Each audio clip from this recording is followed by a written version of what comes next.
What kind of civilization learns to master the shape of a city, the movement of water, the measure of trade, and the rhythm of daily order, yet leaves behind a silence so deep that even now no one can say with certainty what its people called themselves?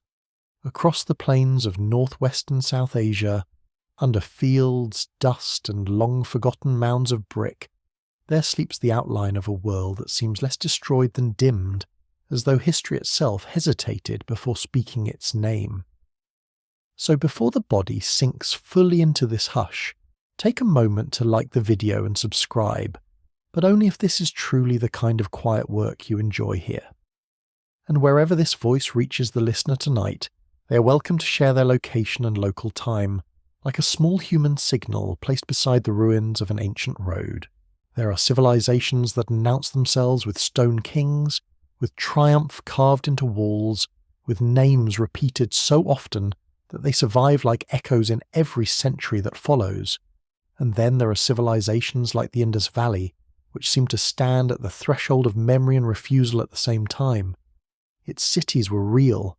Its people fired bricks, mapped streets, channeled water, shaped beads, pressed seals, and built a system of urban life that emerged astonishingly early in human history, and yet something remains missing at the centre of it all. Not merely a missing text or a missing monument, but a missing voice. That absence is what makes the Indus Valley Civilization feel so unsettling. It does not rest in the imagination like Egypt, where tombs speak in painted confidence, or Mesopotamia, where kings boasted to the heavens and scribes bound thought into clay. Here, the ruins seem disciplined, intelligent, composed, but they are also strangely restrained. Their grandeur is not theatrical. Their message is not obvious. They do not kneel before the modern appetite for easy explanation. The first people who uncovered pieces of this world did not immediately understand what they were touching. In the 19th century, bricks from ancient mounds were taken and reused for railway ballast, as if the bones of one age were being crushed beneath the engines of another. It is difficult not to pause over that image. Entire cities, buried and unrecognized, fed the machinery of empire before they were granted the dignity of being seen. A civilization had slept for millennia, and when it first rose into modern sight, it rose in fragments, misread, dismantled, and carried away. Perhaps that is how historical forgetting usually begins, not with fire, not with one final scream, but with the slow loss of context. A wall becomes a quarry, a seal becomes a curiosity, a mound becomes a hill, a civilization becomes soil, and yet the soil kept its secrets imperfectly. Excavation brought back outlines.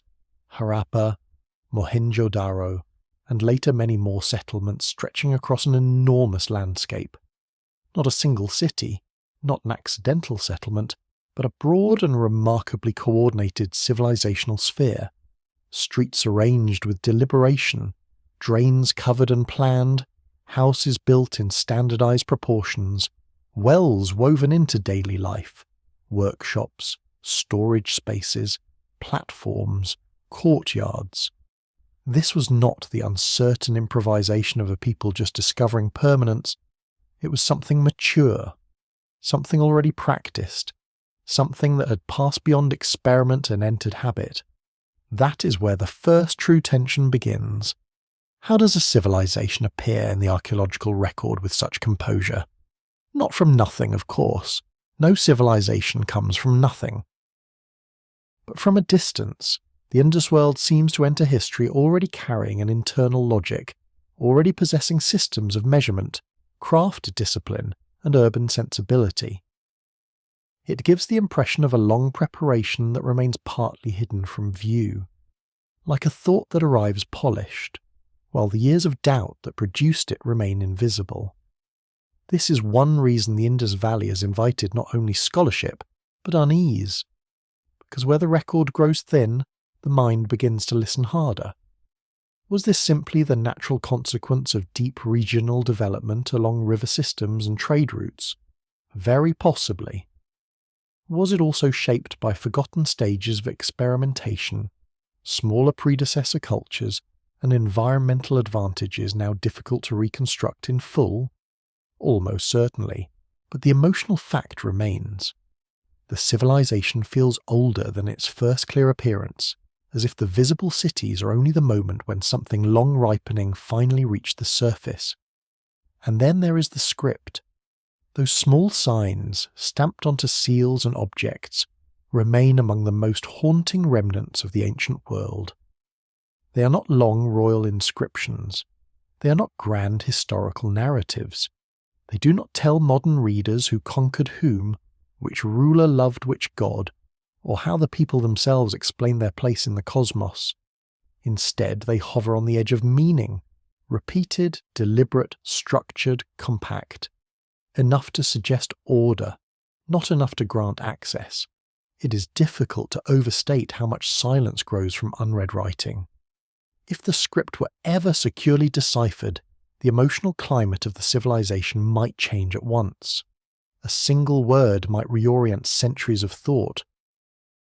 A title, a place name, a ritual term, an ordinary record of exchange, any one of these could turn shadow into contour. Until then, the Indus people remain near and far at once, materially intimate, linguistically sealed. And perhaps that sealed quality has encouraged every age to project its own desire into the gap. Some have sought the cradle of later traditions there. Others have tried to explain its disappearance through invasion, drought, river shifts, internal decline, or gradual transformation.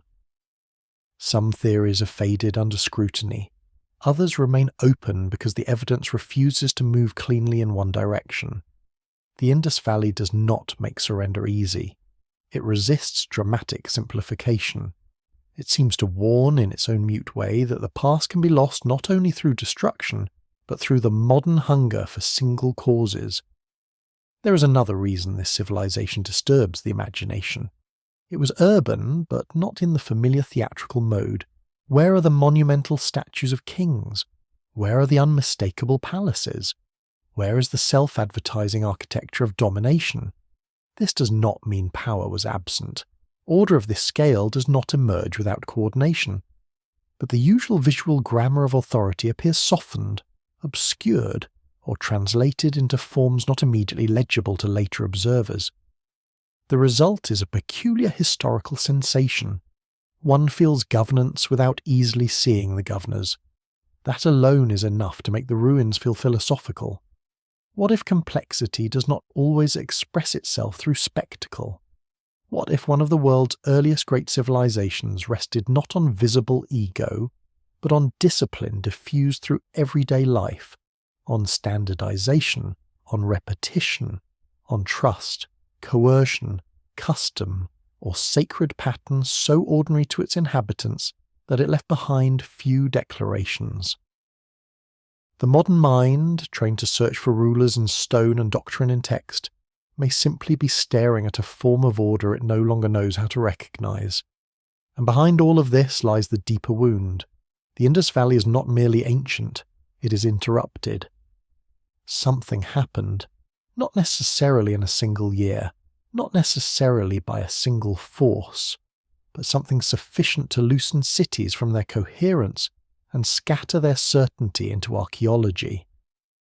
Rivers may have shifted, climate may have strained the agricultural heart of settlement, trade patterns may have altered, urban systems may have thinned into regional survivals, but even those explanations, grounded as many of them are in real evidence and serious research, do not entirely dispel the strange sensation of looking at a civilizational body whose pulse once seemed steady, then gradually moved out of reach. A broken statue can still look proud. A ruined fortress can still look defiant. But these cities often feel different. They feel as if they were waiting to be remembered correctly and are still waiting. Perhaps that is why the Indus Valley does not invite only curiosity. It invites humility. It asks whether history is truly a record of what happened, or merely of what later ages learned to preserve, translate, and repeat. It asks whether forgetting is always accidental. It asks whether some worlds vanish because they were weak, or because their kind of intelligence did not leave behind the sort of evidence that later civilizations agreed to honour. In the long hush of the ancient subcontinent, the first developed civilization of this region does not stand like a finished answer. It stands like a door left slightly open in the dark. Behind it are streets, wells, workshops, symbols, and the disciplined rhythm of people who built too carefully to be dismissed as primitive and disappeared too completely to be called understood. And as the night deepens around those buried bricks, another question begins to rise with quiet persistence. If the cities themselves were arranged with such precision, then what hidden principle guided the hands that built them? And who or what taught an entire civilization how to live in such ordered silence? The cities do not reveal themselves all at once.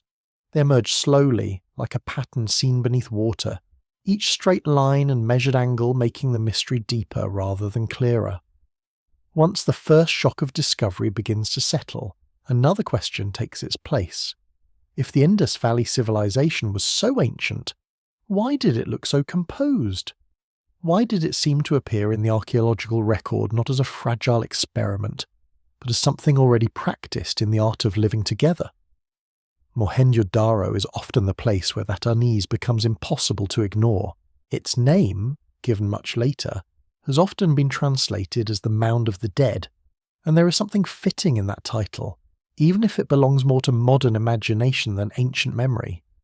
Beneath that mound lay a city whose order still feels strangely modern in spirit. Streets intersected at planned angles. Residential blocks followed an intelligible pattern. Drainage channels were not improvised afterthoughts, but integrated into the structure of urban life itself. Wells appeared with remarkable frequency. Brickwork showed consistency. This was not chaos gradually pressed into shape. This was shape sustained over time. And Harappa, though different in its own way, carried the same unsettling composure. Together, these cities made it increasingly difficult to describe the civilization as marginal, accidental, or merely transitional. They suggested a world that had already solved certain human problems with a calmness that later ages would not always preserve. Water, waste, movement, storage, access, domestic space. These were not treated as random burdens, they were absorbed into design.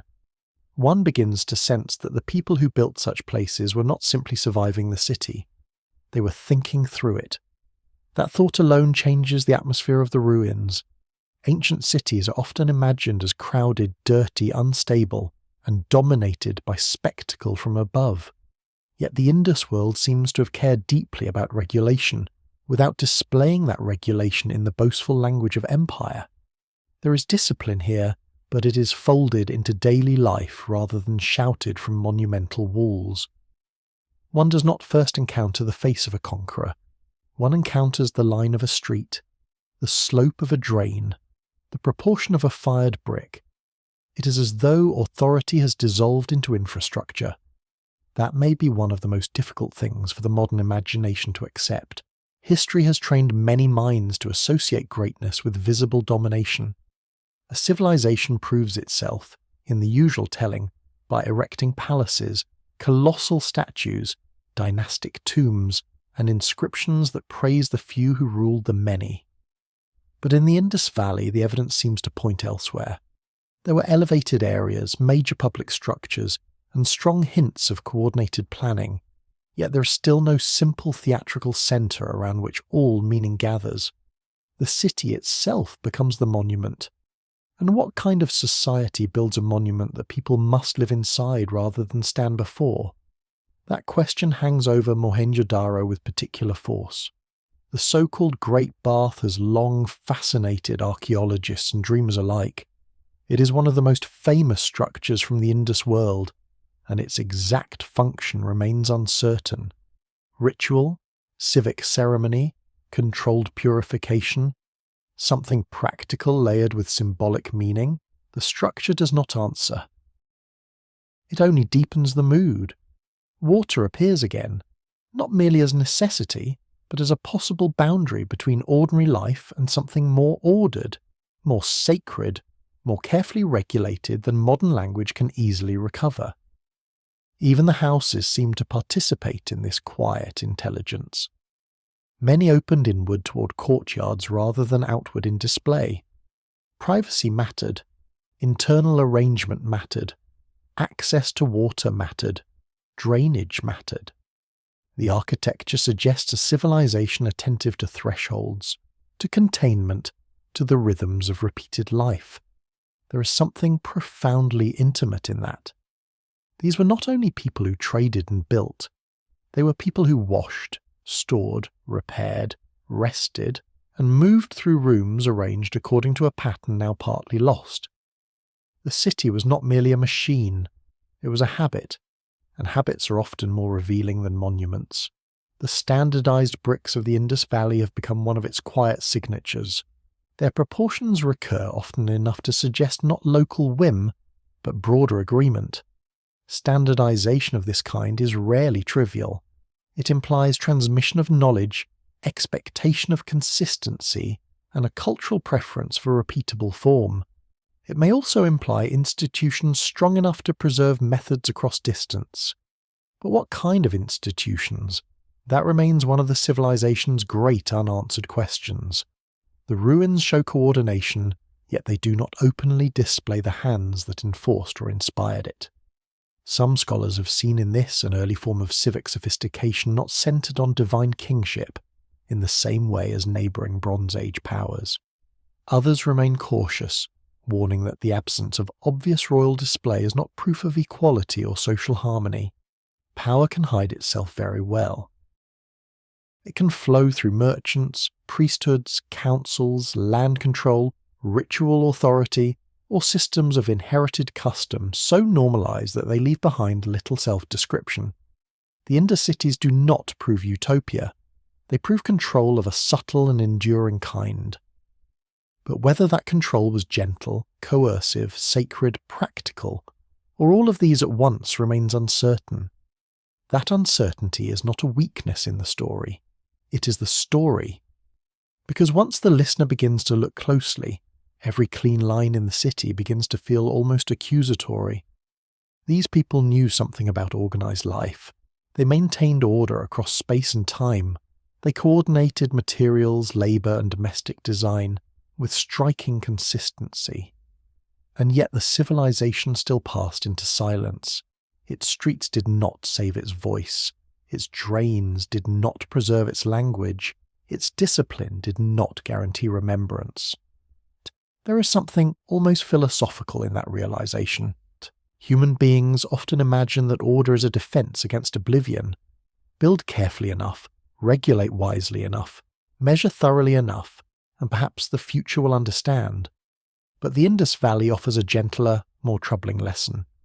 A civilization may be intelligent, sophisticated, and deeply coherent, and still arrive before posterity as a puzzle. Precision is not immortality. Structure is not self-explanation. As dusk gathers over the excavated walls, the cities begin to feel less like ruins and more like arguments made in brick. Arguments for a way of living no longer fully legible. Arguments for a civic imagination that left behind systems instead of speeches. And from within that ordered silence, another question begins to press against the dark. If the cities were shaped so carefully, then who, or what, held their people together strongly enough to make such discipline seem natural? The question of power does not arrive in the Indus Valley with a crown in its hand. It comes quietly, almost reluctantly, emerging from the same silence that covers the streets and drains and measured walls. After the geometry of the cities has been seen, after the careful management of water and domestic space has begun to suggest a civilization of unusual discipline, the mind turns almost instinctively toward the old historical habit of asking who stood at the center of it all, who commanded, who organized, who claimed the right to shape so many lives into such visible order. And yet the Indus world does not answer in the language most ancient civilizations chose for themselves. In Egypt, power rose vertically.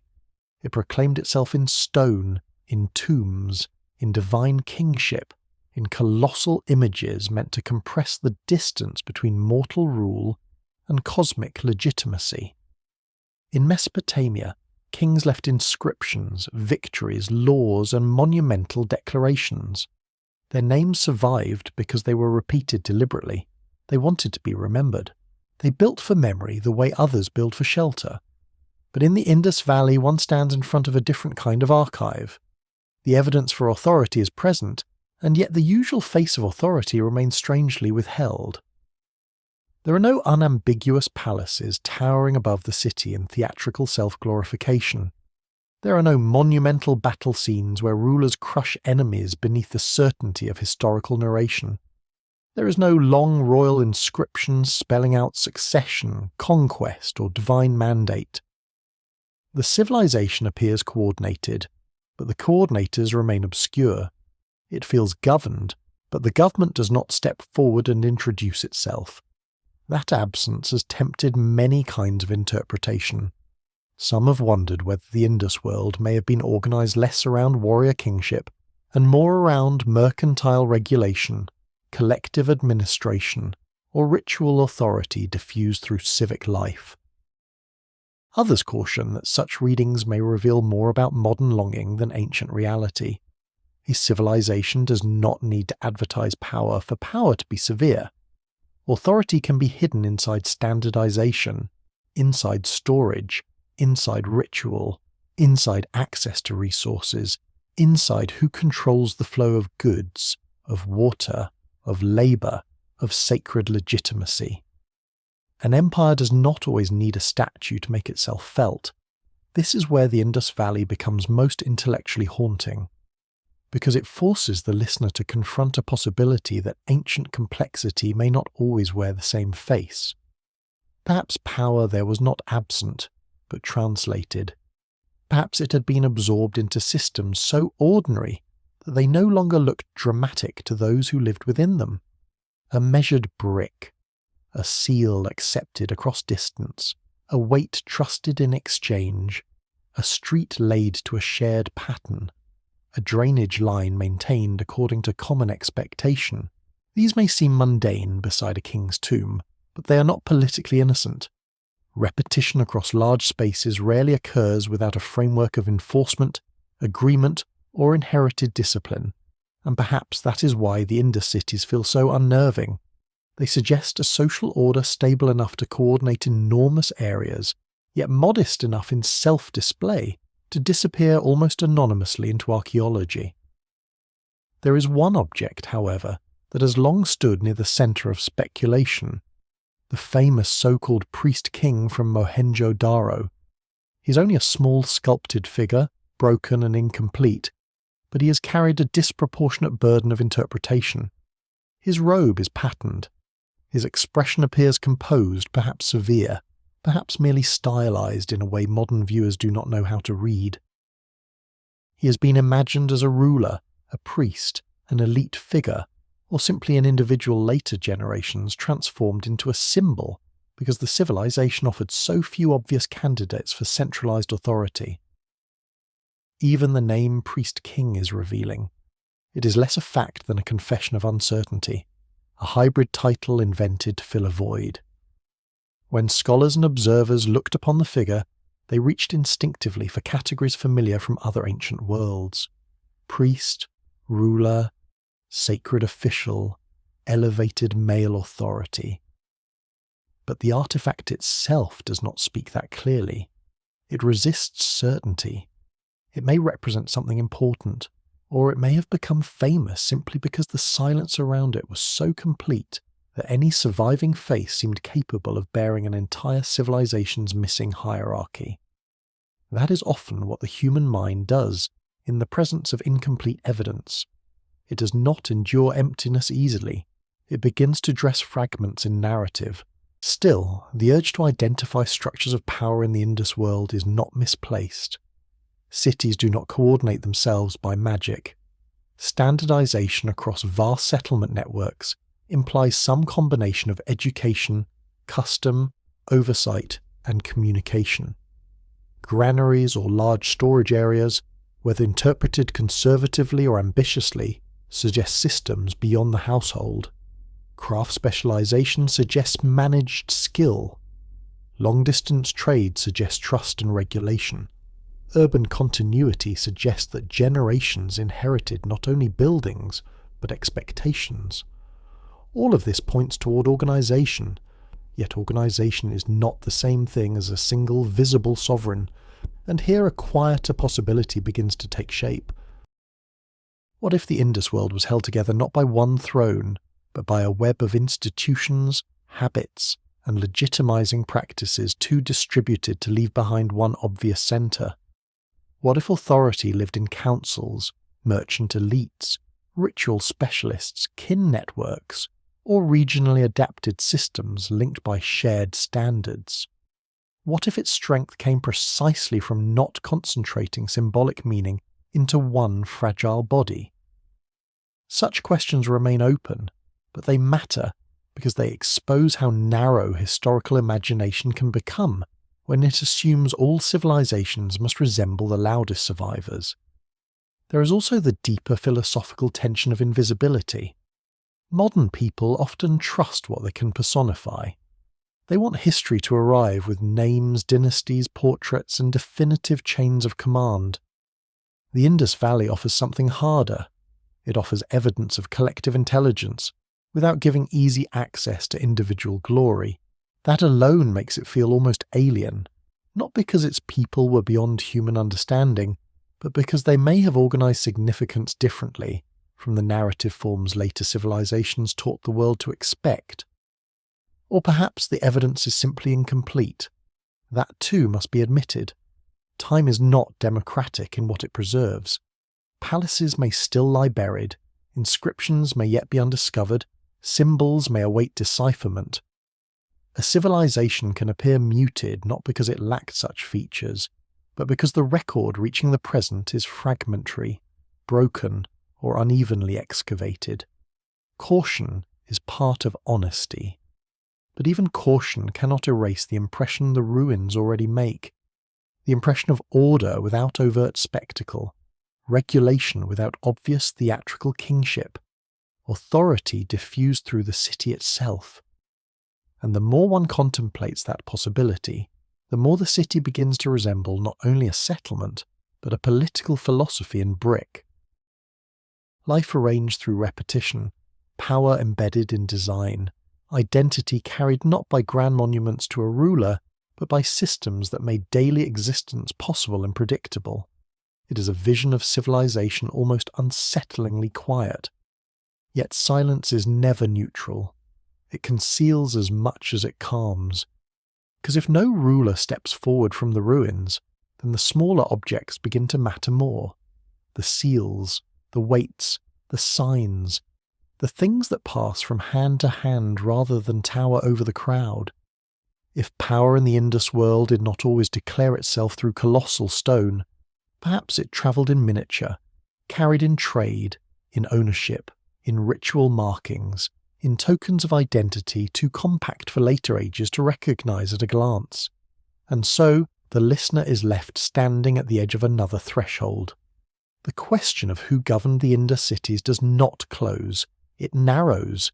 It shrinks from the monumental to the intimate, from the palace to the palm. Somewhere inside those small carved seals, pressed with animals and unread signs, there may linger the nearest thing this civilization left to an introduction. But if that is true, then power in the Indus Valley did not shout its presence across the skyline. It whispered through objects small enough to disappear in a hand, and perhaps that is why the next layer of the mystery must begin there. The smallest objects often carry the greatest disturbance. In the Indus Valley, where kings do not step clearly from the earth, and long inscriptions do not rise to explain the intentions of the dead, it is not the monumental structure, but the carved seal that begins to feel almost unbearable in its silence. A city can remain mute and still be admired. A wall can collapse and still suggest strength, but a sign, especially a repeated sign, arranged with care, pressed into clay or carved onto stone, creates a different kind of ache that gives the unmistakable impression that language once stood here. That thought once took form. That meaning was not only lived, but marked. And yet marked for whom?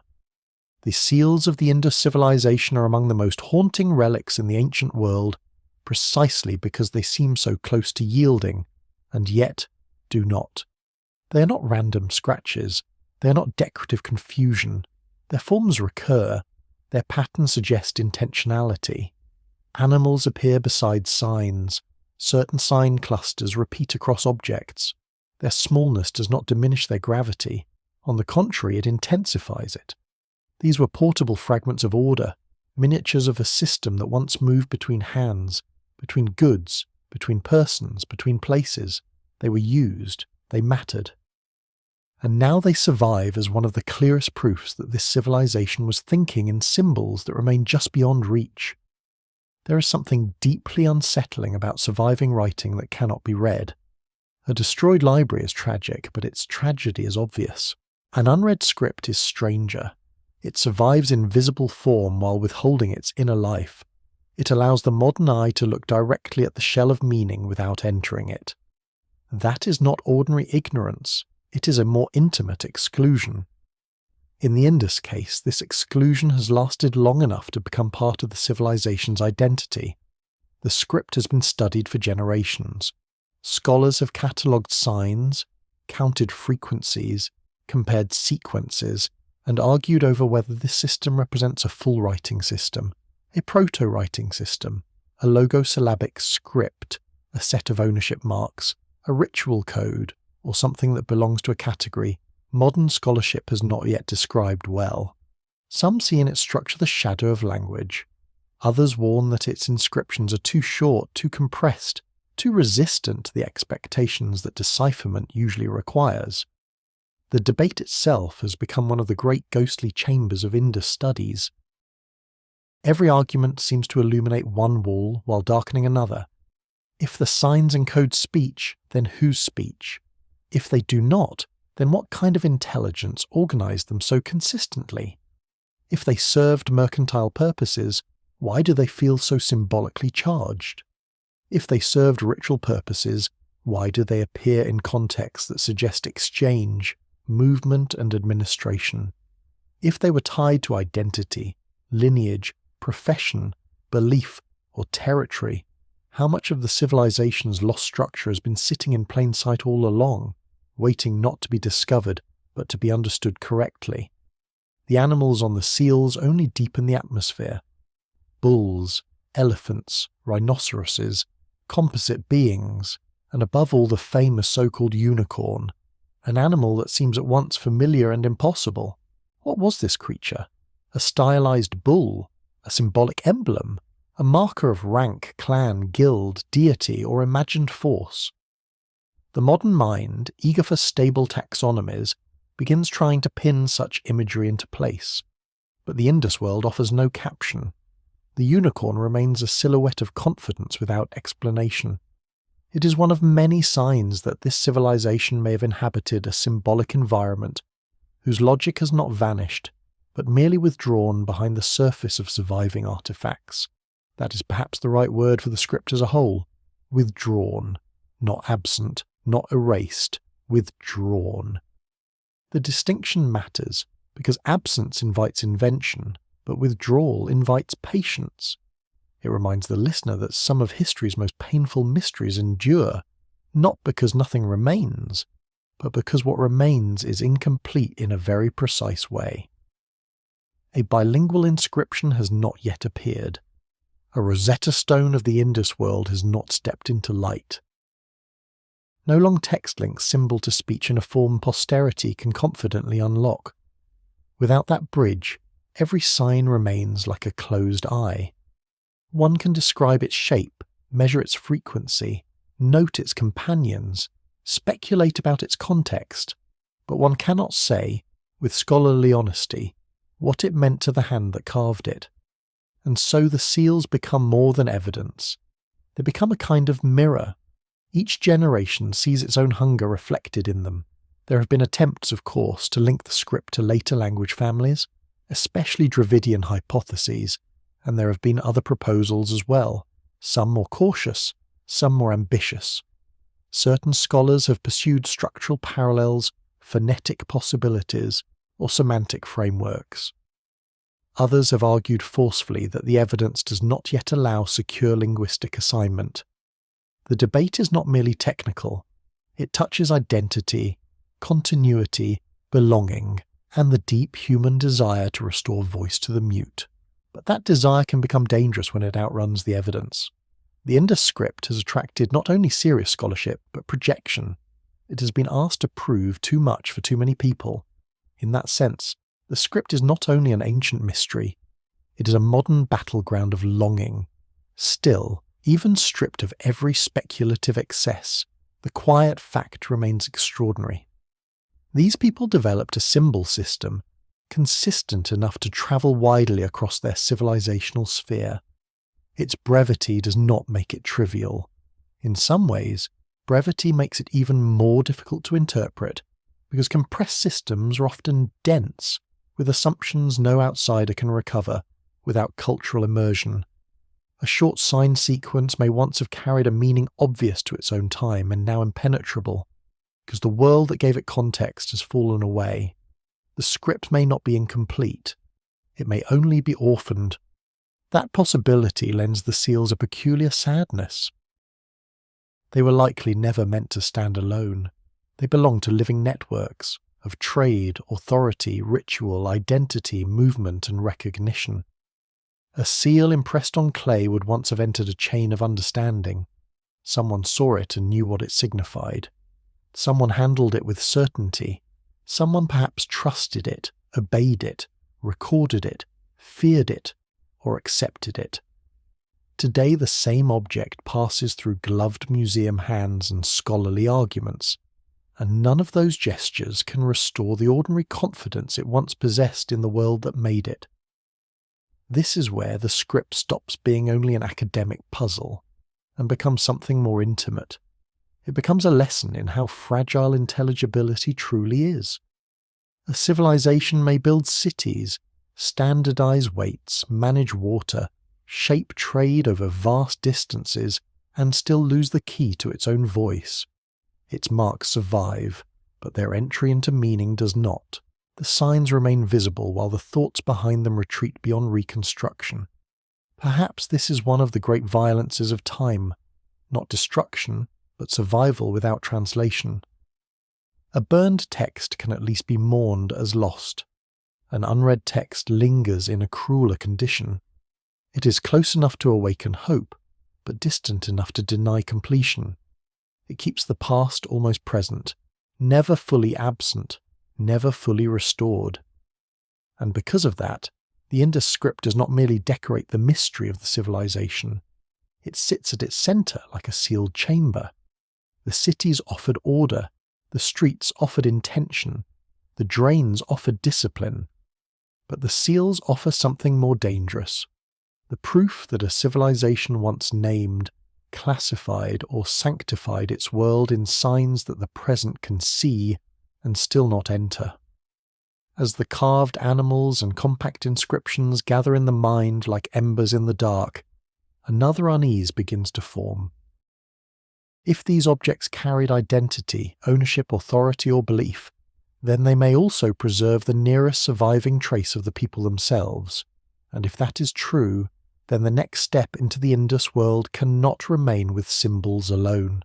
It must move toward the bodies, the ornaments, the figurines, and the fragments of human presence that tried, in quieter ways, to outlast oblivion. Once the seals have been held long enough in the mind, once their unread signs and watchful animals have created the impression of a civilization speaking just beyond the limits of modern hearing, another need begins to surface. The listener wants to see the people themselves, not merely the systems they built, not only the symbols they pressed into clay, but the traces of bodies that moved through those ordered streets. A city can suggest intelligence. A script can suggest thought. But it is often the smallest human fragments that make the distance feel real, And in the Indus Valley, those fragments arrive in pieces. A sculpted face, a terracotta figurine, a necklace of beads, a shell ornament shaped by patient hands, a broken form that still remembers posture, a body reduced to gesture. The civilization does not present its people in the grand historical manner. There is no gallery of named rulers stepping forward to claim posterity. Instead, there are partial encounters. Objects that seem personal, intimate, domestic, ceremonial, perhaps sacred, perhaps ordinary, and because certainty is so rare, every artifact becomes charged with more feeling than explanation. The famous sculpted figure often called the priest-king returns here, but now under a different light. Earlier it stood as a possible clue to power. Now it appears more simply as a human presence that survived. The carved head and upper body, the patterned robe, the composed expression, the fillet or headband, none of these details yield a biography. They do something stranger. They suggest a person shaped by a world of texture, clothing, and formality. He looks less like a legend than like someone interrupted, and perhaps that is what makes the figure so haunting. He has survived just enough to deny disappearance, but not enough to restore his identity. All ancient art invites projection, but Indus art seems especially vulnerable to it. The moment the present sees a face, it wants rank, title, social meaning, a fixed role. Was he a ruler, ritual official, elder, merchant elite, or simply one image among many that later museums elevated because they were starved for personalities? No final answer arrives. The civilization grants the modern gaze a face and then withdraws the rest. Terracotta figurines create a different kind of tension. Some appear female, often with exaggerated bodily features or elaborate headdresses. Others take animal form. Some are stylized in ways that make modern classification feel clumsy. For generations, many observers were eager to interpret such female figurines as goddesses, mother figures, or fertility icons. It is an understandable instinct. Ancient archaeology has long been shadowed by the desire to identify motherhood, fertility, origin, and cult in every recurring feminine form. But objects do not always consent to the roles assigned to them. Some figurines may indeed have held ritual significance. Others may have been toys, household objects, votive forms, teaching tools, protective images, or things whose purpose no longer survives even in outline. And yet, uncertainty does not make them empty. It makes them more intimate. These were things handled at close range. They belong to rooms, hands, shelves, courtyards, rituals, gestures of affection, fear, devotion, play, or repetition. They did not need to explain themselves to the people who lived with them. Only the future would find them obscure. There is something deeply moving in that. The Indus Valley often appears in historical imagination as an urban machine of brick and order, but the figurines remind the listener that even the most disciplined civilization is made of ordinary nearness. Children must have reached for objects. Adults must have dressed themselves. Bodies must have carried ornament not merely for function but for beauty, identity, status, or belief. Desire existed there. Vanity existed there. Habit, tenderness, self-presentation, grief, pride. The archaeological record is too fragmentary to narrate these with confidence, but not too fragmentary to suggest them.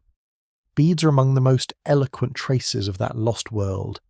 Carnelian, faience, shell, steatite, and other materials were shaped with astonishing care. Some were polished to a degree that still commands admiration. Bead-making was not incidental craft. It was a disciplined art requiring skill, patience, heat, knowledge of material behaviour, and perhaps organised transmission of techniques across generations. A finished bead may look small in a museum case, but it is the endpoint of an entire chain of labour. Someone selected the raw material. Someone heated, drilled, polished, sorted, or traded it. Someone wore it, perhaps against skin that vanished thousands of years ago. It is easy to overlook what that means. ornament is not a trivial category. It often marks the point where economy, technology, and selfhood meet. A civilization that can produce refined ornaments at scale is revealing not only technical competence, but also a social world in which appearance matters. Rank may matter, affiliation may matter, desire for distinction may matter, even restraint may matter, if certain materials or forms were reserved for particular contexts. The beads of the Indus Valley do not explain the civilization, but they reveal that its people were not abstract citizens of a silent grid. They moved through life clothed in choices, codes, and textures the future now struggles to read. Shell bangles and ornaments carry that feeling further. The sea lies far from many Harappan sites, and yet marine materials travelled inland. This fact speaks at once of trade and of longing. The body became the meeting place of distant worlds. A bracelet of shell on an inland wrist meant that roots existed. Exchanges were maintained, desires were shared across geography. Beauty, in that sense, was part of the civilizational network. Not separate from it, but woven into it. The same may be said of textiles, though textiles themselves rarely survive well. What remains are impressions, tools, indirect evidence, and the quiet certainty that weaving, wrapping, dressing, and making cloth must have been central to life. One of the earliest known uses of cotton is associated with this civilization, and that alone opens a vast field of vanished texture. The streets that now appear in bare brick were once full of softness the earth did not keep. Fabrics moved where walls stood still. Clothing shaped status without surviving to prove it. A society may be remembered for architecture while its true atmosphere was carried in thread, and perhaps that is part of the tragedy. The hardest things to preserve are often the things nearest to life itself. Cloth disappears, voices disappear, gestures disappear, even wood, leather, scent, and touch withdraw from the archaeological record. What remains are harder fragments: fired clay, stone, shell, bone, brick. The Indus Valley comes down to the present through these resistant materials, but resistance is not the same as completeness. The civilization's human warmth has been filtered through what could endure burial. This is why every surviving artifact seems to hover between revelation and failure. A figurine reveals that images of bodies mattered. A bead reveals that adornment mattered. A carved face reveals that personhood could be formalized in art. But none of these tell the listener what the people called beauty, authority, purity, age, dignity, charm, seduction, or sacredness. Their world of appearance survives in fragments without the language that once made those fragments whole, and still something can be felt. Not certainty, but pressure. The pressure of an organized civilization that cared not only for drains and streets, but for surfaces, textures, bodies, and objects carried close to the skin. This is where the Indus world stops seeming merely efficient and begins to seem fully inhabited. Its people were not anonymous components in a grand urban scheme. They were wearers, makers, handlers, lookers, rememberers. They decorated themselves, or their homes, or their rituals, with things that outlived them just long enough to trouble the future. As the ornaments, figurines, and sculpted remnants gather in the imagination, another pattern begins to emerge. Skill was not confined to survival. It was disciplined into craft. Craft was not confined to the household. It travelled, repeated, standardized, and circulated. The refined bead, the shell ornament, the carefully made figure all suggest a civilization whose intimate beauty moved outward through systems of exchange. And with that realization, the next veil begins to stir. Because wherever beauty is standardized, wherever materials travel, wherever crafted objects cross long distances, trade is already whispering beneath the surface, and the Indus world, silent though it remains, may have been speaking to lands far beyond its rivers. The Indus cities do not end at their walls. Even in silence they suggest movement. A bead does not shape itself. A shell does not arrive inland by accident. A seal does not travel unless hands, roots, expectations, and agreements carry it forward. Once the listener begins to notice how refined Harappan craft could be, another horizon opens almost immediately. These cities were not closed worlds. They were connected by rivers, by caravans, by coastlines, by memory, by exchange. And somewhere beyond the baked brick and measured streets, beyond the wells and workshops and courtyards, the civilization was already reaching outward. Trade is one of the few forms of speech the Indus world still seems able to offer with some clarity. Not because it left behind a readable account of its merchants, but because materials travelled, objects were found far from their place of origin, and patterns began to emerge across distant lands. Carnelian beads crafted in Indus workshops appear in Mesopotamian contexts. Marine shell moved inland. Standardized weight suggests systems of exchange governed by rules more stable than improvisation. A civilization that traded across distance had to believe, at least in part, in continuity, in recognizable value, in processes that could be repeated, in trust, or in something strong enough to imitate trust. And trust, too, is a form of architecture. The idea of the Indus Valley as a participant in wide networks transforms its emotional atmosphere. A buried city can feel sealed. A trading civilization cannot. It must have watched the horizon. It must have known delay, risk, shipment, weather, shortage, bargain, and return. It must have lived with the possibility that meaning could cross from one world into another through goods long before words did. This is one of the quiet ironies of the Indus mystery. Its language cannot be read, yet its objects speak of contact. Its script remains closed, yet its materials wandered far enough to prove that others knew it existed, even if they knew it by another name. Mesopotamian sources have often been drawn into this atmosphere of distant recognition, especially through references to a place called Meluha. Scholars have long debated the relationship between Meluha and the Indus civilization, and while many have seen a strong connection, caution still lingers, as it should. Ancient geography is rarely as neat as modern maps prefer. Names drift. Regions expand and contract in meaning. Yet the possibility remains compelling that somewhere in the records of another civilization there survives a shadow name for the Indus world, not from within, but from without. A civilization unreadable to itself in modern eyes may have been partly visible to its contemporaries through trade. That possibility is strangely moving. To imagine Harappan goods arriving in Mesopotamian hands is to imagine a civilization entering foreign awareness without leaving the modern world a full account of itself. A carved bead, a seal, a timber cargo, a shipment of raw materials, perhaps cotton textiles long vanished, all of it crossing distance while names dissolved. Trade, in this sense, becomes one of the last surviving bridges over a river of forgetting. Lothal often rises in the imagination at this point, with its debated dockyard and its association with maritime activity. Whether every older interpretation has endured unchanged is less important here than the larger truth it points toward. The Harappan world likely knew how to live not only with rivers, but with the sea. Coastal settlements expand the emotional map of the civilization.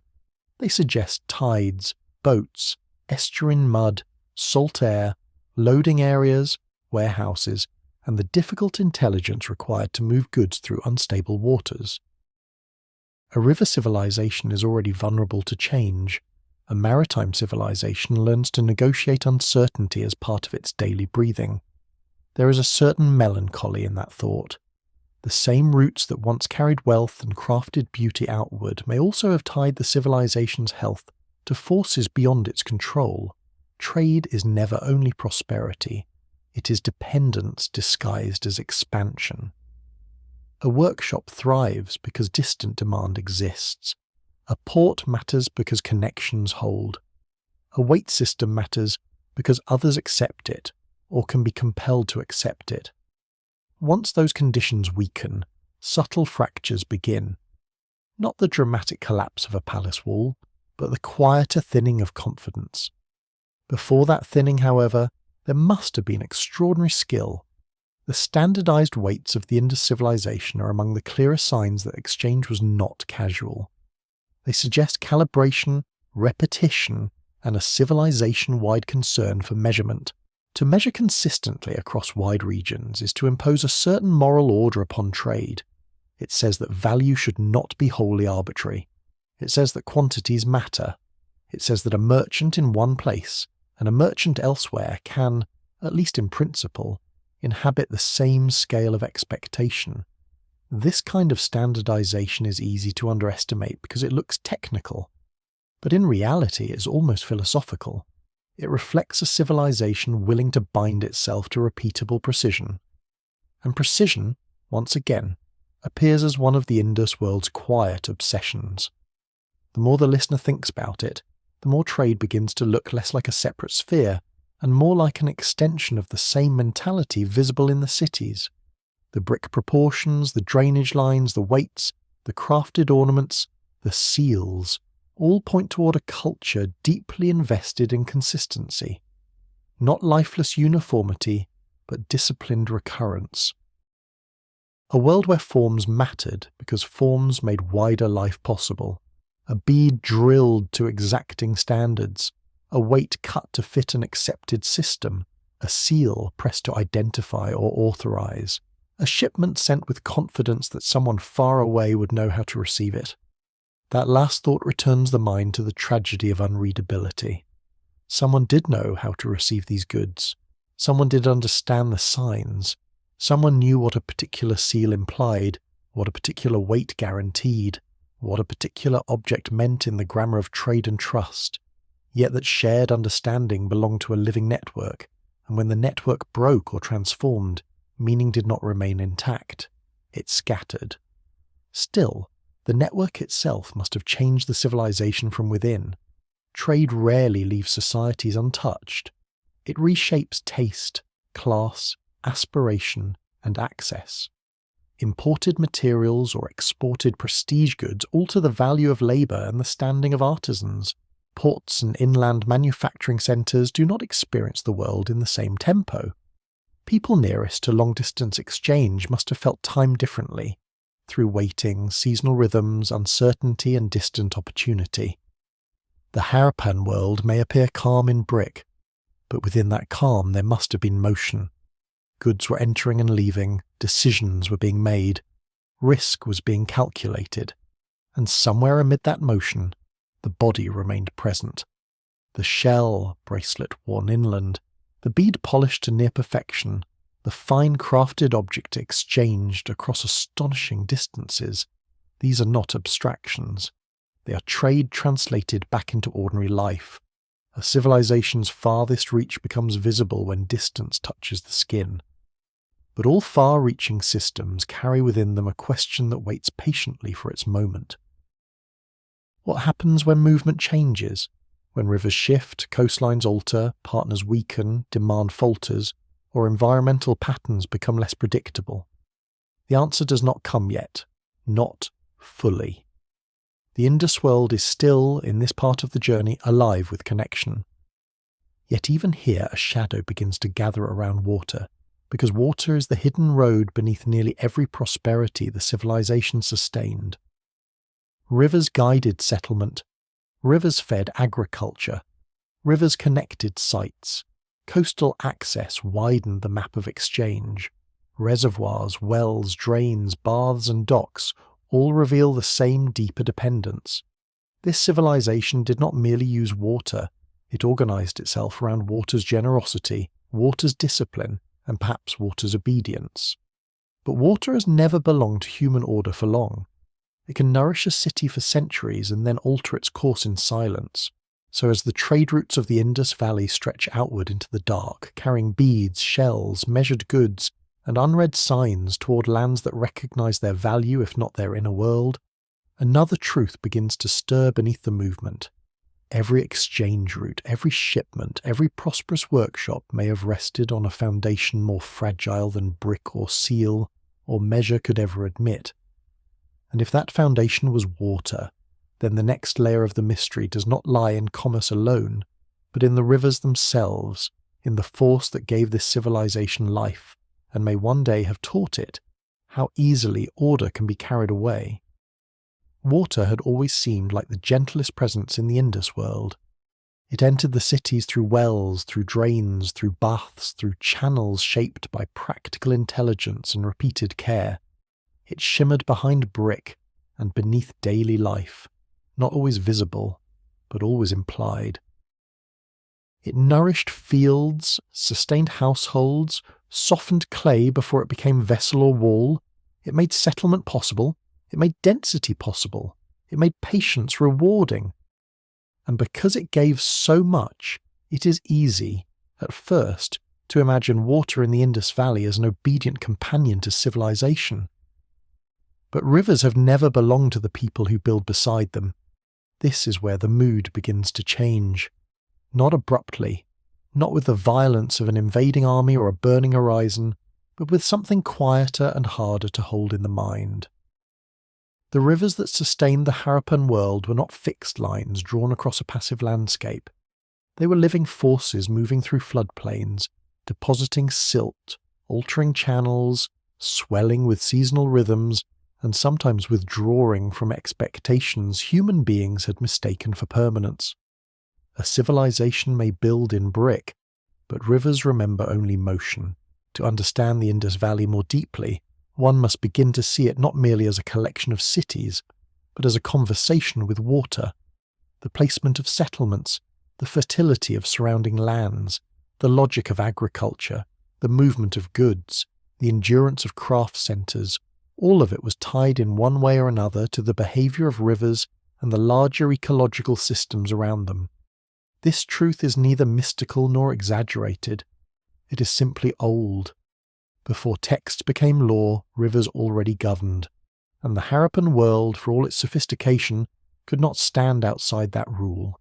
The Indus River itself looms at the centre of this story, powerful, vast, and historically generative. Yet the broader hydrological landscape associated with the civilization has long been a subject of debate, especially when attention turns toward the settlements linked to the now vanished or transformed river systems, often associated in modern discussion with the Ghaggar-Hakra, and more controversially with older interpretations of the Saraswati. Here the ground becomes delicate. Archaeology, geology, satellite imagery, sediment studies, and historical imagination meet one another, but not always in agreement. Some researchers have argued for the importance of major river systems that later diminished, shifted, or fragmented. Others urge caution, resisting grand reconstructions that turn uncertain paleo-channels into civilizational myth. The uncertainty itself matters, because it reveals how fragile retrospective certainty can be. A dry channel in the present tempts the mind to imagine lost abundance. A cluster of settlements near an ancient riverbed suggests past water access, but not always in a simple or uniform way. Rivers migrate. Some are glacier-fed, some monsoonal, some seasonal, some fed by systems that change over millennia. Their histories are not neat, and yet the pattern remains difficult to ignore. Harappan settlements often flourished where water, directly or indirectly, made life coherent. What happens then when coherence begins to slip? Not necessarily catastrophe. Not all endings come roaring. Some arrive disguised as inconvenience, a shorter flood, a weaker monsoon, a channel that becomes less reliable, silt where depth was expected, delayed water reaching fields that once trusted the season, a settlement adjusting once, then again, until adaptation itself becomes the main labour of existence. From a distance of thousands of years, such changes are easy to compress into phrases like environmental stress or river shift. But to those living within them, the experience would not have felt like a theory. It would have felt like uncertainty entering habit. And habit, as the Indus cities have already shown, was one of this civilization's deepest strengths. That is why the possibility of hydrological instability feels so profound.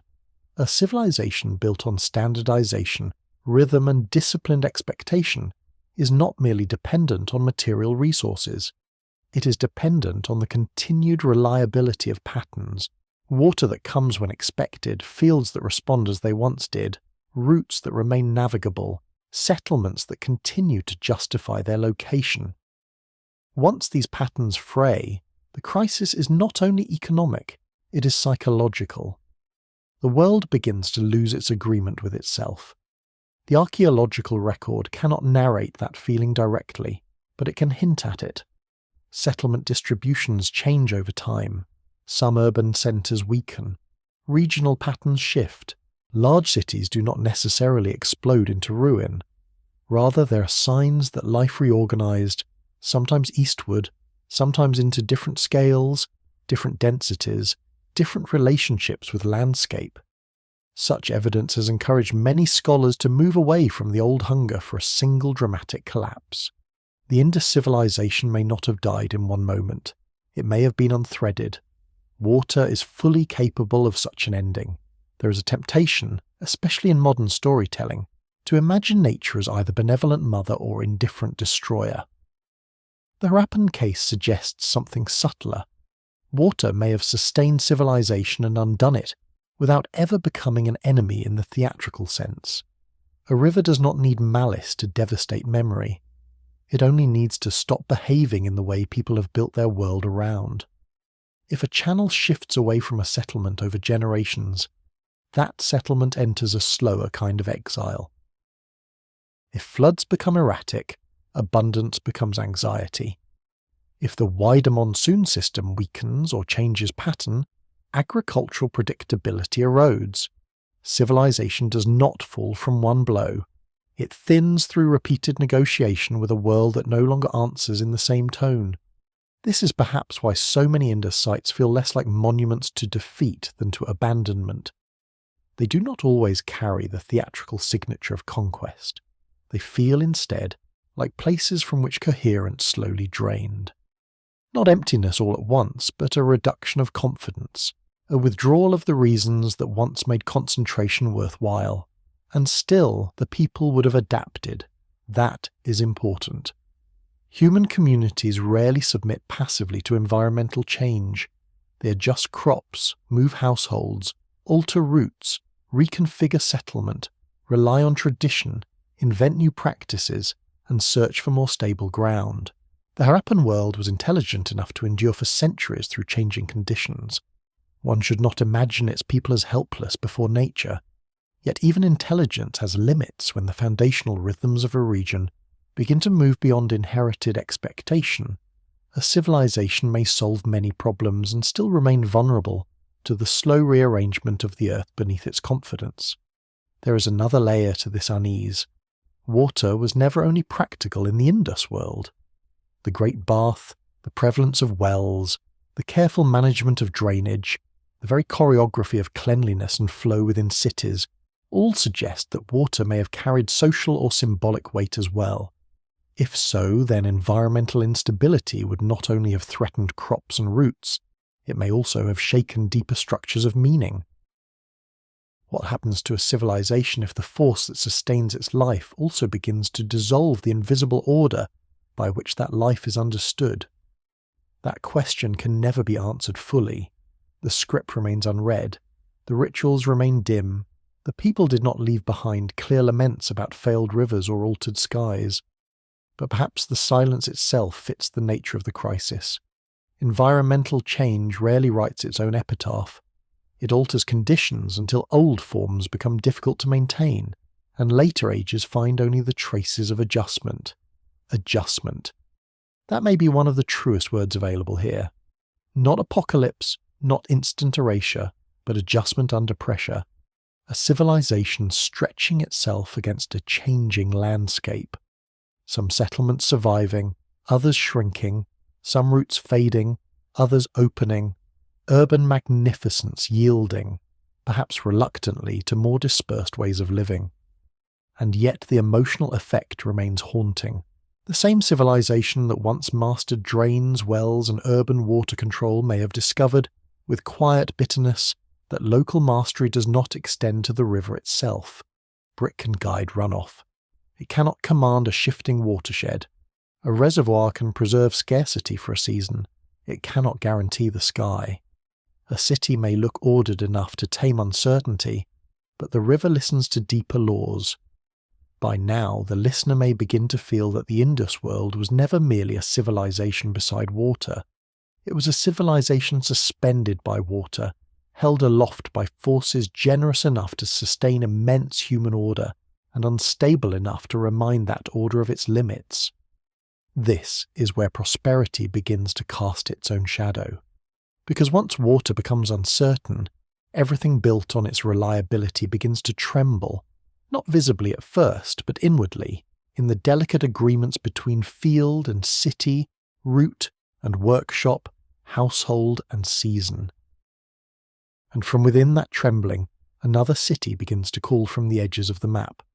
Not Mohenjo-daro this time, not Harappa, but a place built in a harsher landscape, where water was not merely used but captured, disciplined, and stored with astonishing ingenuity.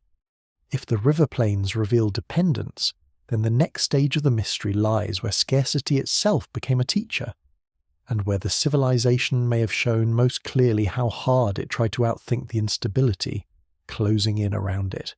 If the great river plains of the Indus world reveal abundance shadowed by instability, then Dholavira introduces a different temperament altogether. It does not rise in the imagination like a city carried effortlessly by fertile water. It feels more deliberate than that, more alert, almost as if it had been built with the knowledge that nature could not be trusted to remain generous. In that sense, it stands in the story not simply as another Harappan site, but as a kind of reply to uncertainty. If earlier cities showed how urban order could flourish when water was present in recurring abundance, Dholavira suggests what happened when intelligence turned towards scarcity itself. There is something almost severe in that shift. The listener who has followed the civilization through its planned streets, its standardized bricks, its beads, its seals, and its wide trade routes now arrives at a place where survival seems to have required a more visibly conscious relationship with the landscape. Here, reservoirs, water channels, embankments, and architectural planning do not merely appear as useful features among others. They seem to sit near the heart of the city's logic. Water was not assumed. It was observed, captured, stored, and guarded against loss. That alone changes the emotional character of the ruins. Dholavira, on the island of Kadir in the Rann of Kutch, carries a different environmental memory than the floodplains often associated with Harappa and Mohenjo-daro. The surrounding landscape, shaped by seasonal extremes and harshness, demanded another kind of civic imagination. The city's builders did not simply lay out streets and houses. They responded to a world in which rainfall, runoff, and storage might decide the difference between continuity and retreat. This makes Dholavira feel less like an extension of one simple civilizational formula and more like evidence that the Indus world was capable of regional adaptation at an impressive scale. That adaptability is one of the most important things the broader story tends to obscure. There is a lingering temptation to imagine the Indus civilization as one uniform machine of brick and seal, identical in spirit from one settlement to the next. But the archaeological record resists that simplification. The Harappan world stretched across diverse landscapes, and the cities that belonged to it were not all solving the same problem in the same way. Some lived with river abundance, some worked through inland exchange, some engaged maritime routes, and some, like Dholavira, seem to have refined an urban intelligence shaped directly by the discipline of scarcity. What kind of civilization does that suggest?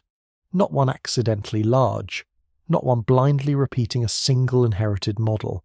It suggests a network of related communities able to carry shared patterns across geography without becoming mechanically identical.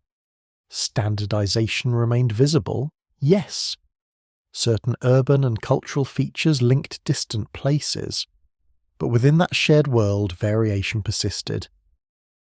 This is where the Indus Valley begins to feel less like a centralized empire in the later familiar sense, and more like a civilizational spectrum held together by habits, symbols, exchange, and perhaps ritual or administrative agreements, whose exact form remains hidden.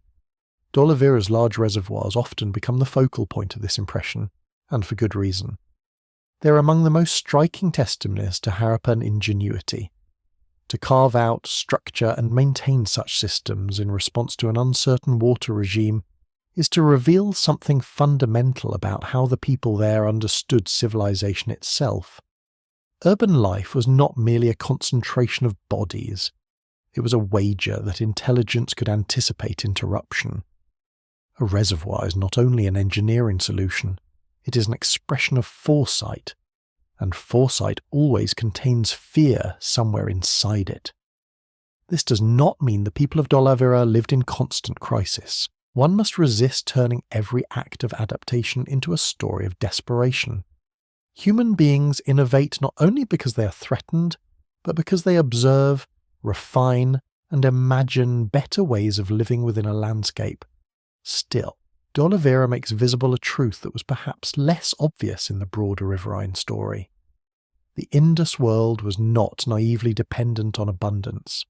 At least in some places, it knew water could disappear. It knew continuity required storage, planning, and the acceptance that seasons are never promises. There is also a symbolic strangeness to such a city. Water stored in reservoirs is different, emotionally, from water flowing in a river. A river implies movement, connection, arrival, departure.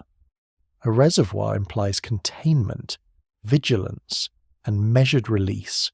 One belongs to landscape in its own will. The other belongs, at least temporarily, to the will of a community. Dholavira therefore seems to occupy a threshold between surrender and control. It could never command the sky, but it could prepare for silence. And perhaps that is why the site feels so memorable. It embodies a civilization trying not only to inhabit its environment, but to think ahead of it. Even the stone architecture at Dholavira adds to this impression. In a civilizational world so often associated with baked brick, the site's material presence carries a slightly altered emotional weight. It feels durable in another register, adapted to local conditions, yet still unmistakably part of the broader Harappan pattern of planning and coherence. This matters because it reminds the listener that civilization is rarely a single visual language. It is a shared logic translated through local necessity. There is too the famous signboard-like inscription from Dholavira, one of the most tantalizing objects in all Indus archaeology. Its large signs, once probably displayed prominently, sharpen the ache of unreadability even further. Here was writing, or something very close to it, not only on small seals held in the hand, but seemingly presented in larger, more public form. The implications are enormous. If the signs were meant to be seen by many, then they may have named, marked, sanctified, or identified something of civic importance. Yet once again the civilization stops just short of surrendering itself. The larger the signs become, the more painful the silence feels. Public visibility has survived. Public meaning has not. That tension returns the story to an older wound. Every new discovery in the Indus world seems to do two things at once. It enlarges understanding and deepens the mystery. Dholavira proves complexity, variation, ingenuity, and foresight. But it also complicates any attempt to describe the civilization as a single urban formula. The more one learns, the less satisfying simple narratives become. Was the Indus world one centrally directed civilization, radiating standards outward from a dominant core? Or was it a mosaic of interlinked urban cultures, sharing enough to appear unified while preserving strong regional adaptations? The evidence can be read in more than one direction. Shared weights, signs, material styles, and urban principles suggest deep coherence. Regional differences in architecture, environment, and water management suggest flexibility and local intelligence. Perhaps the civilization's strength lay precisely there, in its ability to remain recognizable without becoming rigidly uniform? If so, then its survival over centuries may owe less to imperial force than to a subtler kind of resilience. A river city and a reservoir city need not be rivals. They may be complementary expressions of one broader civilizational temperament, a temperament that valued order, calibration, planning, and the management of uncertainty. That possibility is almost beautiful. It suggests a world not glued together by spectacle alone, but by systems capable of adaptation. And yet, adaptation contains an unsettling question of its own. Does variation prove strength, or does it sometimes reveal the first signs of fragmentation? A civilization can diversify because it is intelligent. It can also diversify because older unities are weakening, and local solutions are beginning to replace common ones. Dholavira can be read as evidence of Harappan brilliance. It can also be placed cautiously within the broader problem of how communities respond when environmental and social conditions grow less predictable. The two readings do not cancel one another. They coexist, as so much does in the Indus story. This is why the site feels like a hinge in the journey. It shows the civilization at one of its most impressive points of ingenuity, but it also invites a quieter suspicion. Perhaps the effort required to keep life coherent in harsher conditions was already part of a larger civilizational negotiation with instability. Perhaps what looks like mastery is also the visible edge of pressure. The same reservoirs that inspire admiration may also be reminders that water had ceased to be something taken for granted. And if that is true, then the map of the Indus world must widen even further before it narrows toward decline. The listener has seen great cities, trade routes, scripts, ornaments, and hydraulic intelligence under stress.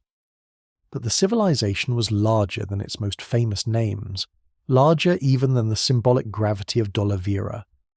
More settlements continued to emerge from the earth, each one expanding the scale of the mystery and disturbing the old habit of reducing the entire civilization to 2 or 3 iconic ruins.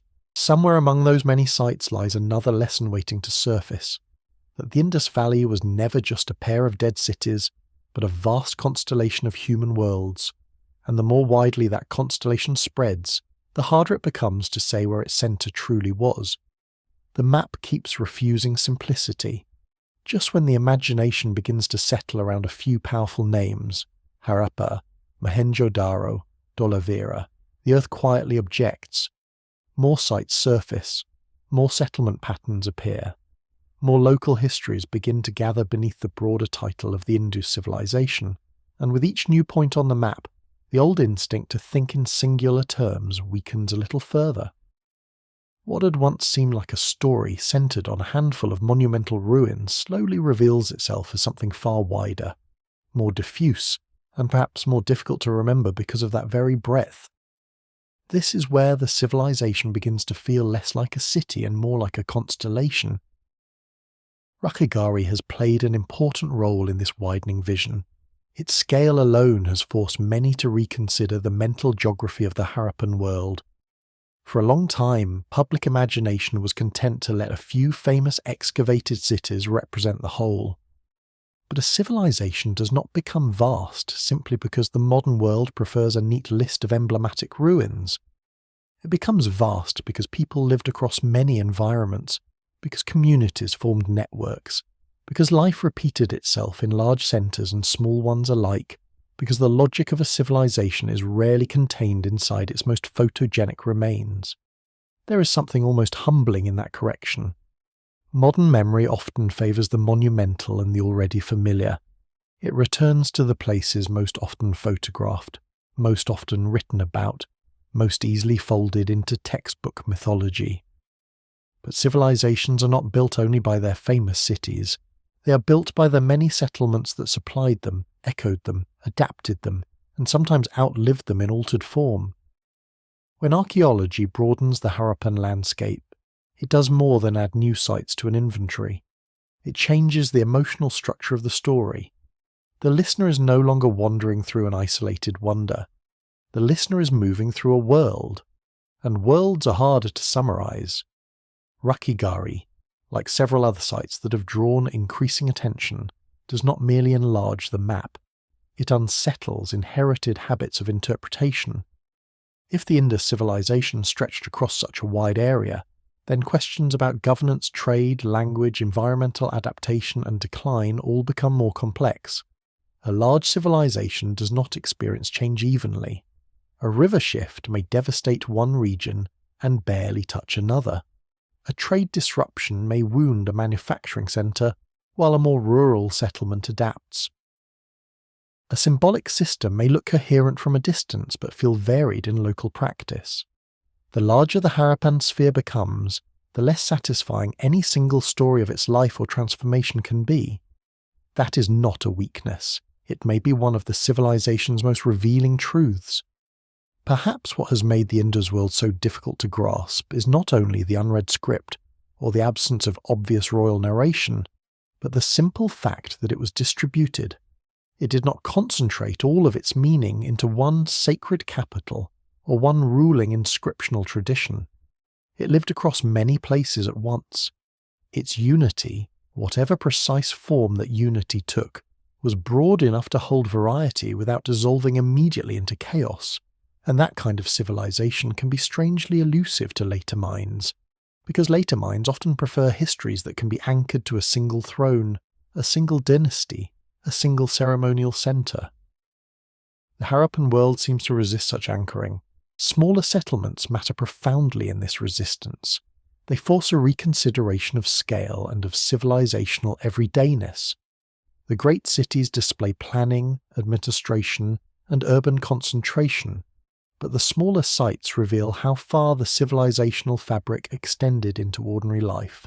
Storage, craft production, agriculture, local trade, household architecture, and regional adaptation all become part of the picture.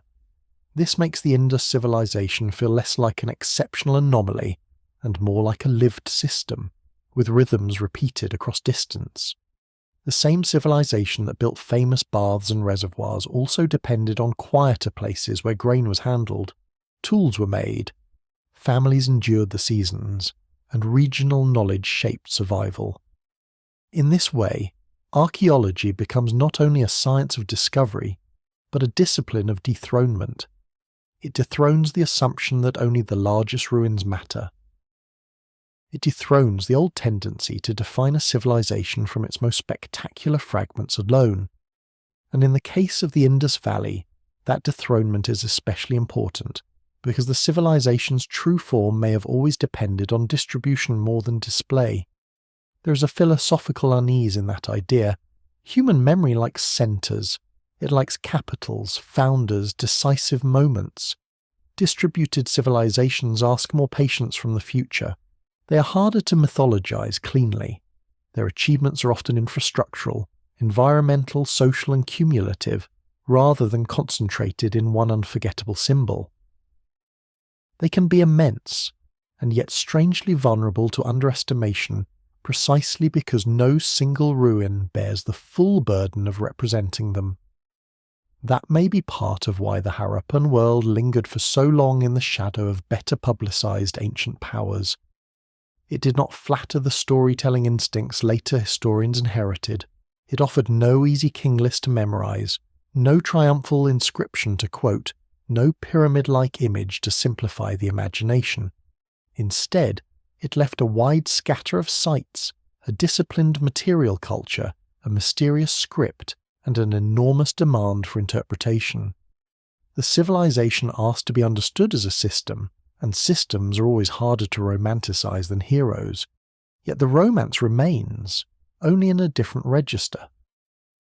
There is something haunting about the thought that beneath present-day fields, roads, villages, and boundaries lies the residue of a world once connected in ways not fully recovered. The map of the Indus civilization is not merely archaeological, it is ghostly. Each newly recognized settlement is like another star becoming visible in a sky that was always more crowded than the eye first believed. And new discoveries do more than clarify, they disturb. Every excavation, every survey, every reclassification has the potential to move the centre of gravity. What was once assumed peripheral may prove significant. What seemed like a local variation may turn out to be part of a larger pattern. What was once reduced to the background may come to reshape the narrative altogether. This is why the Harappan map feels alive even now. It is not finished. The civilization remains, in some sense, under negotiation between Earth and interpretation. Rakhigarhi has also contributed to broader conversations about chronology, population, and the regional diversity of Harappan life. Such work must be handled with care, especially when scientific findings are pulled too quickly into grand civilizational claims. Yet even cautious scholarship carries a powerful implication. The old simplified image of the Indus Valley is no longer sufficient. One must think not only of a few urban marvels, but of a vast social landscape with depth, variation, and movement across time. That movement matters more than it first appears. A wide settlement network implies resilience, but it also implies that transformation would unfold unevenly. One region might continue while another waned.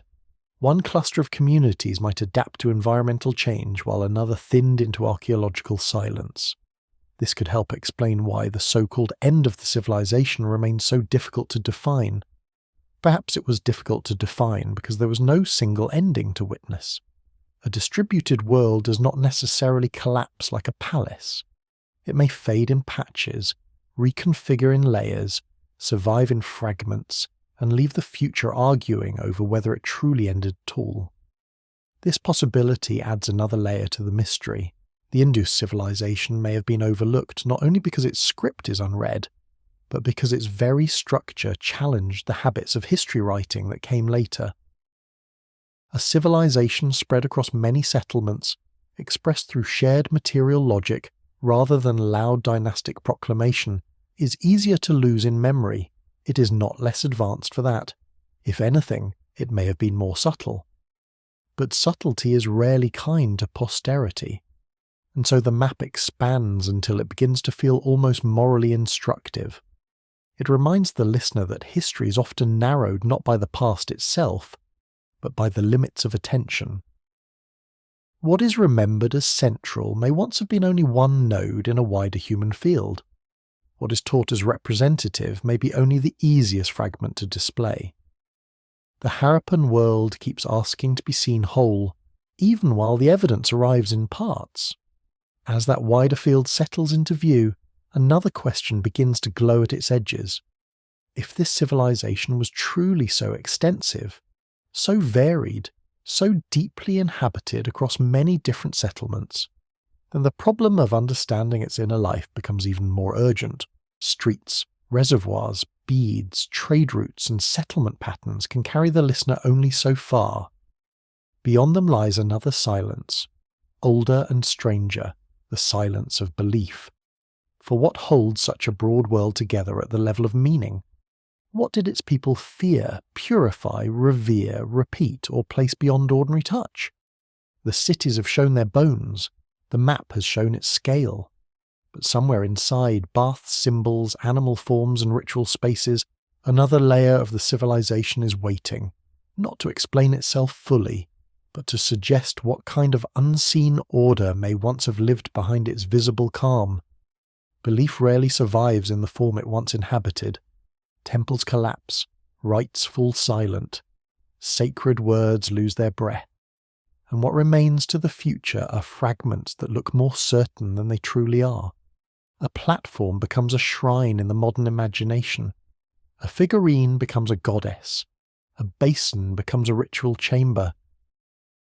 The dead leave behind shapes, and the living, uneasy before emptiness, begin to furnish those shapes with meaning. Nowhere is that temptation more delicate than in the Indus world, where so much of the civilization's inner life seems to stand just beyond the edge of proof. And yet the question cannot be avoided. A civilization so extensive, so coordinated, so disciplined in its urban and material habits didn't live by drainage and trade alone. People do not build only to store grain, measure goods, or align streets. They also build to separate the pure from the ordinary, the permitted from the forbidden, the daily from the consecrated. They mark thresholds not only for practical movement, but for moral and symbolic passage. Somewhere inside the baths, courtyards, figurines, animal motifs, and repeated signs of the Indus Valley, there must have existed a world of reverence, fear, purification, continuity, and invisible order. The difficulty is that invisible order leaves behind only damaged outlines. The great bath of Mohenjo-daro has long occupied a central place in this atmosphere of uncertainty.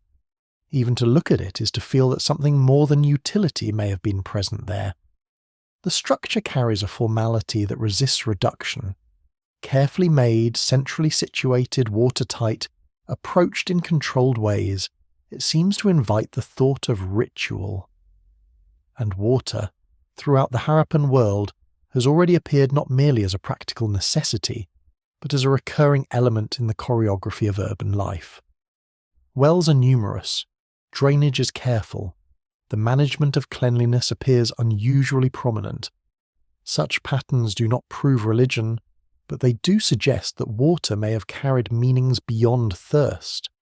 Purification is one possibility, though even that word must be handled gently. Modern people inherit categories shaped by later religions and are often too eager to cast them backward across the Bronze Age. To say that water may have held ceremonial significance is not to claim direct continuity with any later tradition. It is only to acknowledge that human beings across cultures often turn to water when they wish to mark transition, remove pollution, prepare the body, or separate a charged act from ordinary time. The Great Bath may have served such a role, or it may have belonged to a civic function too entangled with daily life for modern categories to divide neatly into sacred and secular. In many ancient worlds, that division would have meant little. This is where the Indus Valley begins to feel especially elusive. It may have been a civilization in which symbolic order did not always announce itself through towering temples or colossal gods. If so, then the modern eye may be searching for the wrong scale of holiness. It may be looking upward when it should be looking inward, toward repeated acts, regulated surfaces, patterned objects, and spaces whose significance once emerged through use rather than spectacle. Animal imagery deepens this problem. The seals present a world dense with creatures. Bulls, elephants, rhinoceroses, tigers, buffalo, goats, composite beings, and the enigmatic unicorn. Animals in ancient societies are rarely decorative in any simple sense. They can signify power, fertility, danger, guardianship, region, clan, deity, rank, or cosmological order. But without deciphered texts, the Indus images remain suspended between interpretation and projection. One sees intensity, but not explanation. A horned figure seated in a posture that later observers have sometimes linked to yogic associations has attracted particularly strong interest. Some have wanted to see there a prototype of a later deity, a deep ancestral current running beneath Indian religious history. Others urge restraint, warning that resemblance is not proof, and that symbolic continuities, if they exist, cannot be assumed from visual suggestion alone. The caution is necessary. Later traditions have an almost magnetic pull on the ancient. Once a civilization becomes culturally prestigious in retrospect, the temptation grows to identify its origins everywhere. The Indus world has repeatedly been asked to validate narratives of continuity, inheritance, and sacred antiquity. But the ruins themselves resist being used so cleanly. They offer hints, not confirmations. A seated figure may be important, but importance is not identity. A repeated tree motif may be sacred, but sacred to whom and in what manner? A figurine may be devotional, but devotion itself can take forms the future no longer recognizes. And perhaps that is the most honest approach, to let the evidence remain charged without forcing it to collapse into familiar names. Terracotta female figurines have often carried the burden of this problem. They have been described, sometimes too quickly, as mother goddesses or fertility icons, as though every ancient representation of a female body must belong to the same religious grammar. Yet bodies in art are rarely so obedient to interpretation. The figurines may indeed have had ritual roles. Some may have stood in household context connected to protection, fertility, or ancestral reverence. Others may have been objects of play, teaching, memory, or local symbolic use. The truth may never be singular. A civilization spread across many settlements almost certainly allowed variation in practice. Belief was probably not a single doctrine, but a field of recurring forms differently inhabited from place to place. This possibility matters because it loosens the hold of later theological thinking on the Indus past. A civilization does not need a codified pantheon, monumental temple system, or surviving priestly literature in order to possess deep symbolic life. Ritual can live in water, thresholds, orientation, household objects, seasonal repetition, and gestures. No excavation can fully recover. What the Harappan world may have practiced could have been highly structured and yet materially subtle. A person entering water at the right time, passing through a space in the right sequence, touching the right object, avoiding impurity, observing cyclical acts tied to household and community. Such things shape religious life profoundly, even when they do not leave behind unambiguous temples. The city itself may have been part of that order. This is an unsettling thought, but a compelling one. What if the discipline visible in Harappan planning was not purely administrative? What if cleanliness, alignment, enclosure, and control of flow all belonged in part to an ethical or symbolic understanding of how human beings should dwell in the world? A drain can be an engineering feature. It can also reflect a civilization uncomfortable with stagnation. A bath can be a facility. It can also be a threshold. Repetition in urban design may be practical, but practice itself often rests on hidden values that later archaeology can sense without naming. There is a strange beauty in that uncertainty. It rescues the civilization from becoming either over-mystified or over-flattened. The Indus world does not need to be treated as a cryptic cultic enigma, nor reduced to a perfectly rational urban machine emptied of reverence. Human worlds are almost never one thing. The same person who measured goods may have worn an amulet. The same household that stored grain may have observed purifying acts. The same seal that marked exchange may have carried sacred associations now lost. Life does not separate itself for the convenience of historians. Burial practices only deepen the enigma. Compared with other ancient civilizations, the Harappan mortuary record does not always deliver the overwhelming spectacle of death as a theatre of power. There are burials, goods, skeletal remains, arrangements that suggest care, but not always the monumental insistence of dynastic afterlife ideologies elsewhere. What does that imply? A less theatrical relationship to death? Different understandings of the body and its continuation? Social values that directed symbolic effort elsewhere? Again, the evidence invites but does not settle. Death is present, but not loudly interpretive. This too may be part of the civilization's character, meaning without proclamation, structure without overt doctrinal display, symbolism carried in recurring forms rather than in the thunder of public theology. If so, then the Indus Valley asks the future to think differently about sacred life. Not every civilization shouts its gods from a stone summit. Some may have let holiness move through water, body, threshold, and repetition so quietly that only traces remain. And that quietness has consequences. It leaves the modern listener standing in a temple after all the captions have been removed. The columns may still stand. The basin may still hold shadow. The figurines may still return the gaze with ancient ambiguity. But the liturgy is gone.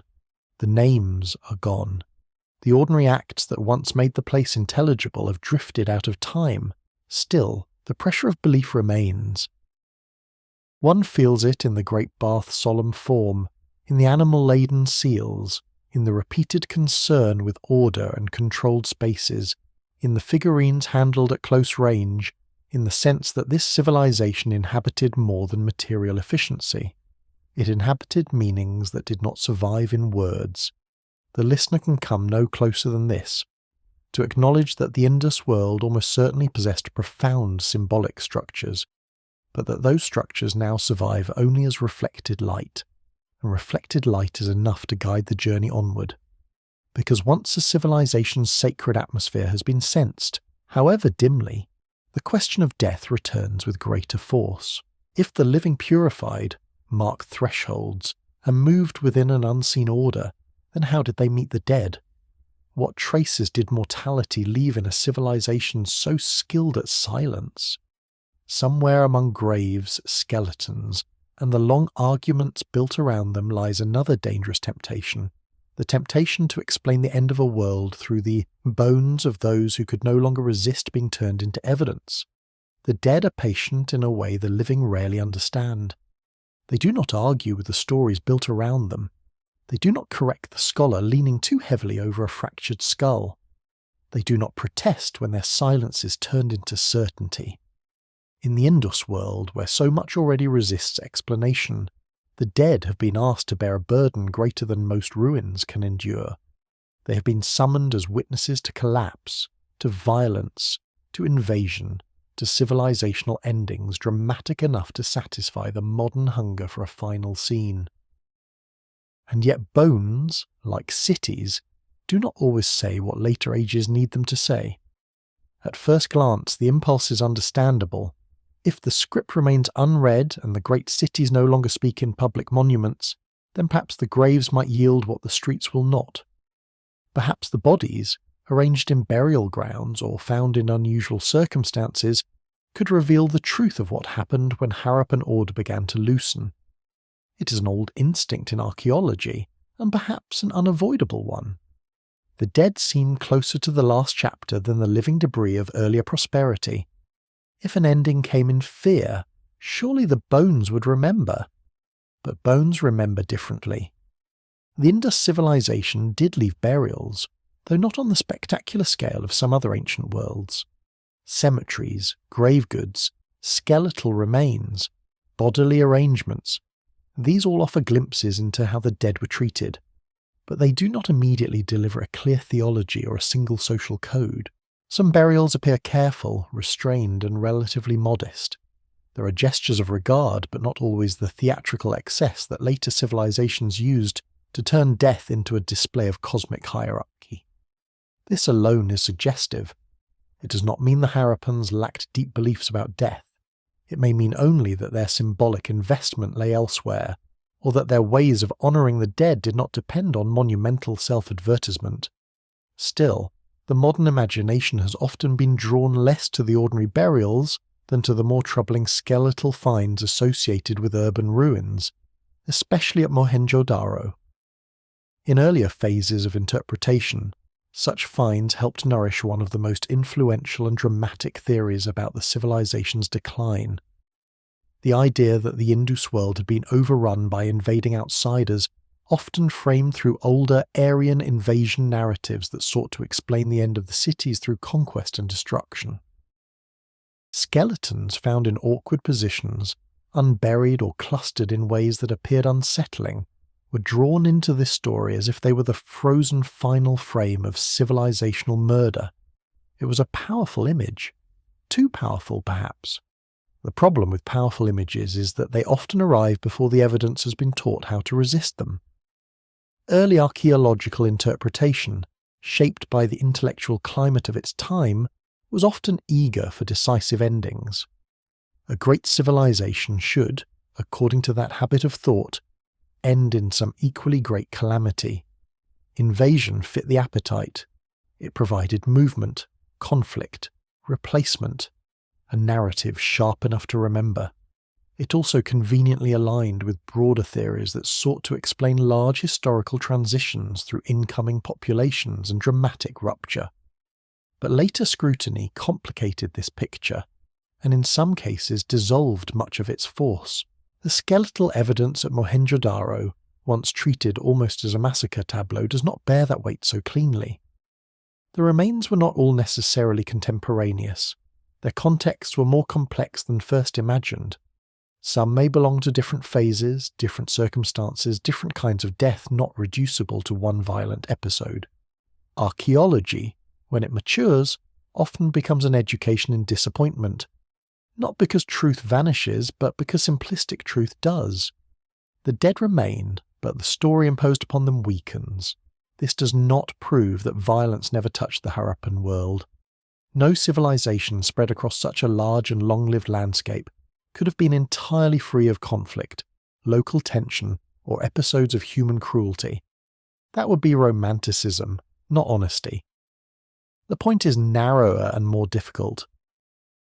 There is no longer strong reason to treat the civilization's transformation as the straightforward result of a single sweeping invasion that shattered its cities in one decisive blow. The bones do not line up obediently with that old script, and once that script begins to fail, the dead become more unsettling, not less. They stop behaving like evidence for a ready-made ending and return to being what they actually are, fragments of human beings who once lived in a civilization the present still does not fully understand. There is humility in that return, but also unease, because it forces the listener to admit how quickly history can become dogma when ambiguity is painful. The Indus world suffered in some measure from the modern urge to convert uncertainty into conquest. If there were dead in the streets, then there must have been invaders. If the cities declined, then there must have been a final enemy. If the civilization no longer flourished in its old form, then perhaps someone must have destroyed it. These instincts reveal as much about the interpreters as about the ancient world itself. Modern minds often prefer violence to complexity. Violence is easier to narrate. Complexity is what the Indus dead keep returning instead. Burial practices themselves offer a quieter counterpoint to the fantasy of one apocalyptic end. The treatment of the dead across Harappan contexts suggests continuity of care, social patterning, and ordinary mortality woven through the life of the civilization. These people did not live only in the shadow of catastrophe. They died as all communities die, through age, illness, accident, hunger, childbirth, infection, misfortune, perhaps sometimes conflict. The cemetery is not the same thing as collapse. It is the rhythm beneath civilization, not its sudden conclusion. Yet it is precisely this ordinary mortality that makes the eventual transformation of the Indus world more haunting. If there was no singular massacre, no obvious civilizational execution, then what happened to those carefully planned cities? What loosened the systems that had once coordinated water, labour, trade, craft, and daily order across such vast distances? The dead do not answer, but they sharpen the question by refusing to satisfy old myths. There is also the matter of trauma, disease, and physiological stress, subjects that bioarchaeology can sometimes approach, though never without caution. Bones may show signs of injury, strain, nutrition, labour, or pathology, but such evidence rarely points neatly to one civilizational diagnosis. Human bodies carry many histories at once. A healed fracture may speak of violence, accident, or endurance. Dental wear may speak of diet. Lesions may hint at illness. But none of these, alone, compose the final elegy of an entire civilization. They only remind the listener that large historical change is lived through individual flesh, and flesh, even when reduced to bone, resists becoming allegory. Perhaps that is the quiet moral force of the Indus dead. They warn against the seduction of neat endings. They remind the listener that civilizational decline is rarely experienced by those within it as a chapter title. A person draws water, falls ill, buries a relative, repairs a wall, moves house, adjusts to a weaker season, notices that trade has thinned, hears of another settlement growing quieter. None of these moments feel like collapse. They feel like life under altered conditions. The skeletons of the Indus world may not be witnesses to one final catastrophe, because the civilization itself may not have ended in a way dramatic enough for such witnesses to exist. This is where the dead lead the story, almost against expectation, away from massacre and toward dispersal, adaptation, environmental strain, and prolonged transformation. Not because these are romantic alternatives, but because they fit more honestly with a broadening archaeological picture. Urban contraction in some places, regional shifts in settlement, changing ecological pressures, the weakening of old integrative systems. These do not produce one cinematic tableau of ending. They produce something slower and harder to mourn, a world becoming less legible to itself. And perhaps that is why the old invasion theory held such power for so long. It offered the comfort of clarity. A civilization dies because another one kills it. The cause is external, dramatic, and memorable. But the Indus Valley, in almost every layer of its mystery, resists that kind of comfort. It asks to be understood as a system under pressure, not merely as a victim of one event. Its dead remain too scattered, too ordinary, too context-bound to satisfy the appetite for a single scene of destruction. So the bones remain where they have always been, silent, partial, and deeply human. They cannot restore names. They cannot decode the script. They cannot decide the arguments built around them. But they can do something more important. They can strip away one false certainty after another until only the larger question remains. If the civilization was not cleanly ended by one invading force, if its dead do not testify to one final massacre, if its cities seem to have thinned rather than simply burned, then the mystery becomes at once less dramatic and more profound. Perhaps the Indus world did not collapse in the way later civilizations like to imagine collapse. Perhaps it was altered, redirected, dispersed, and absorbed into other forms of life so gradually that the future mistook transformation for disappearance. And if that is even partly true, then the next step into the darkness cannot be a search for one killing blow. It must be a descent into slower causes, into climate stress, river instability, economic reorganization, and the long dimming of urban certainty. For sometimes the most unsettling kind of ending is not the one written in blood, but the one written in patience, where a civilization does not fall all at once, but gradually loses the conditions that once made its coherence possible. A civilization does not always know when it has begun to leave itself behind. That may be the cruelest part of slow endings. There is no trumpet, no final decree, no sacred official stepping into the square to announce that the old pattern will not return. Instead, there are smaller signs. A route grows less dependable, a field yields differently. A workshop finds fewer reasons to continue at its former scale. A city once worth the effort of maintenance begins, almost imperceptibly, to ask more of its people than it gives back. The Indus world, if the accumulated weight of archaeology is listened to with care, seems to have moved towards such an ending, not through one decisive break, but through a long dimming of urban certainty. The old desire for collapse remains difficult to abandon. The word itself is seductive. It compresses complexity into a dramatic shape. It suggests that a civilization can be understood by locating the moment when its strength failed. But the Harappan case resists that simplification more stubbornly the longer one looks. Large urban centres did weaken. Settlement patterns did change. Standardised systems appear to have loosened. Long-distance exchange may have altered. Environmental pressures almost certainly mattered. Yet none of this demands an image of total disappearance. What emerges instead is something more haunting, a civilization ceasing to be recognizable in its earlier form, while many of its people, habits, and local continuities may have gone on. That is why the word dimming feels closer to the truth than collapse. A lamp does not explode when its oil runs low, it grows less bright. The outlines remain visible for a time. Rooms are still inhabited. Movement continues, but under diminishing light. Something similar may have happened across the Harappan world.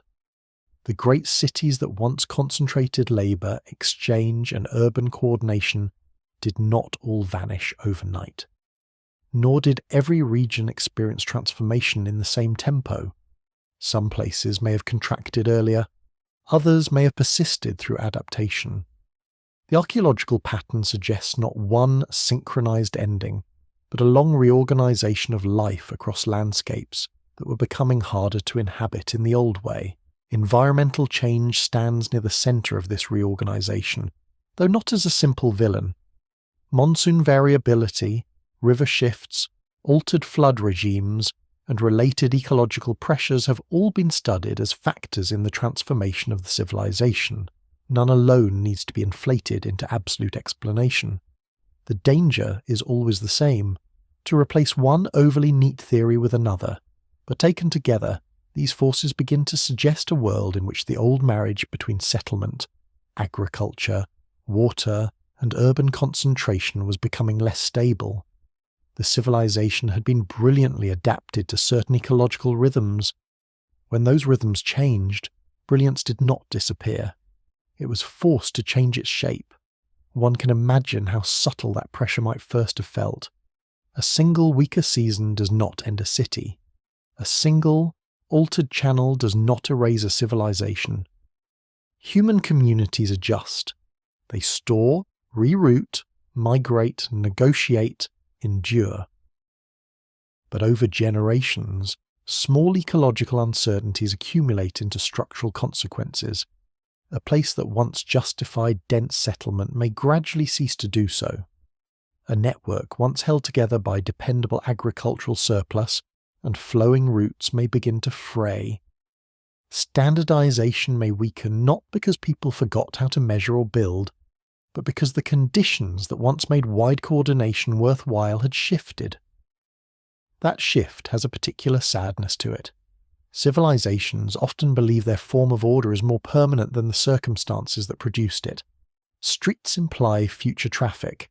Wells imply continued thirst and continued settlement. Reservoirs imply tomorrow will need what today stores. But urban life at scale is always a wager on continuity. If enough of the underlying conditions alter, water access, food reliability, exchange routes, labour organisation, political or ritual cohesion, then the city can become an expensive memory before it becomes a ruin. The Harappan cities may have undergone exactly such a transformation. This does not reduce them to failure.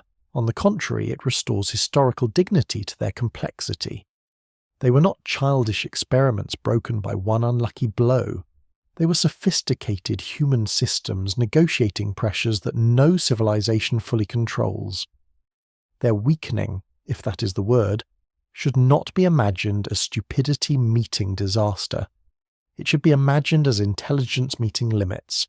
There is something almost philosophical in that realization. The Indus world was remarkable precisely because it mastered so much. Urban planning, water management, craft specialization, standardized measures, wide exchange, and a disciplined material culture carried across enormous distances. Yet mastery at one scale does not confer mastery at all scales. A civilization can govern drainage and still fail to command rivers. It can regulate trade and still remain vulnerable to altered landscapes. It can maintain coherence for centuries and still discover that coherence depends on conditions no human system can permanently secure.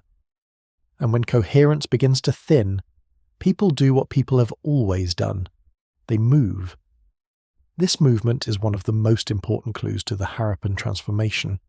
Archaeological evidence suggests changes in settlement distribution over time, with shifts toward other regions and altered patterns of habitation. Such movements do not necessarily mean panic or sudden flight. They may reflect gradual adaptation, change in priorities, regional opportunity, and the search for more stable ecological settings. But they matter because they reveal that the end of urban concentration is not the end of human continuity. A city can empty while a people survive. Monumentality can fade while memory persists in quieter forms. That possibility unsettles the modern instinct to treat lost cities as lost worlds. Perhaps the Harappan world did not vanish so much as become less visible to the categories later history preferred. If urban order loosened into dispersed settlements, if civic standardization gave way to stronger regional variation, if script use diminished or transformed, then the civilization would begin to disappear from the perspective of those who define civilization primarily through dense cities, monuments, and legible central authority. Yet for the people living through that transformation, life may have continued in altered but meaningful ways. This is where the old word collapse begins to sound almost arrogant. It belongs too much to the viewpoint of the future, especially a future that values concentrated complexity over distributed survival. To call a civilization collapsed may sometimes mean only that it ceased producing the forms posterity knows how to admire. The Harappan case warns against this habit.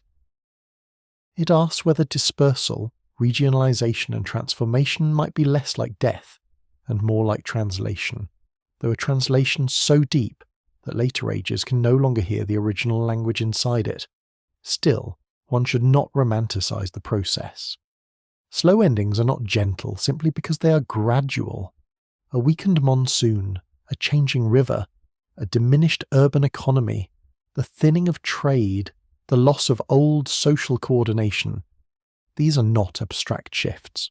They are lived through harder labour, uncertainty, migration, abandoned architecture, reduced opportunity, and the slow fraying of expectations.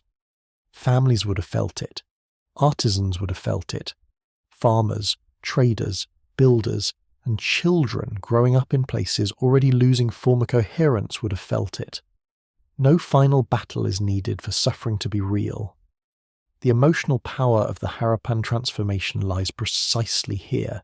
It was likely not spectacular enough for legend, and yet profound enough to rearrange an entire civilizational world.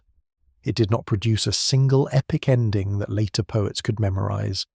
It produced a long fading of urban light, a reorientation of settlement, and a future in which the original civilizational pattern could no longer hold together in the same way.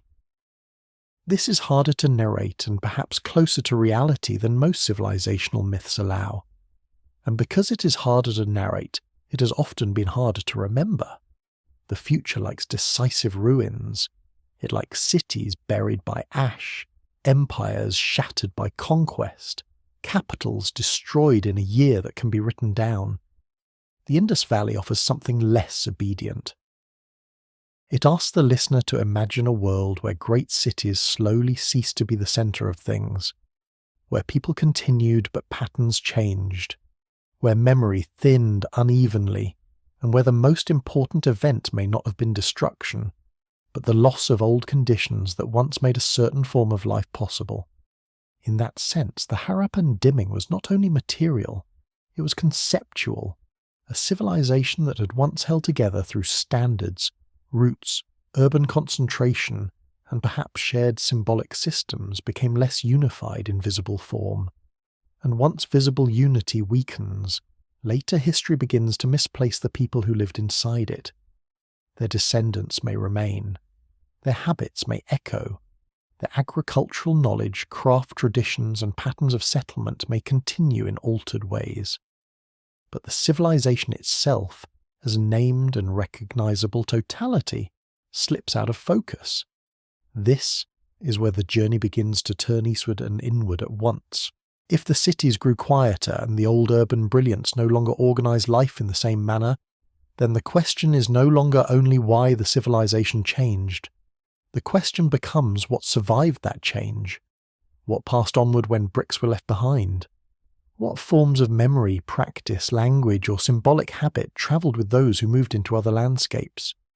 The great cities may have dimmed, but perhaps the civilization did not vanish with them. Perhaps it dissolved into customs, gestures, and continuities too subtle for ruins to preserve clearly. And if that is true, then the next mystery is even more delicate than collapse itself.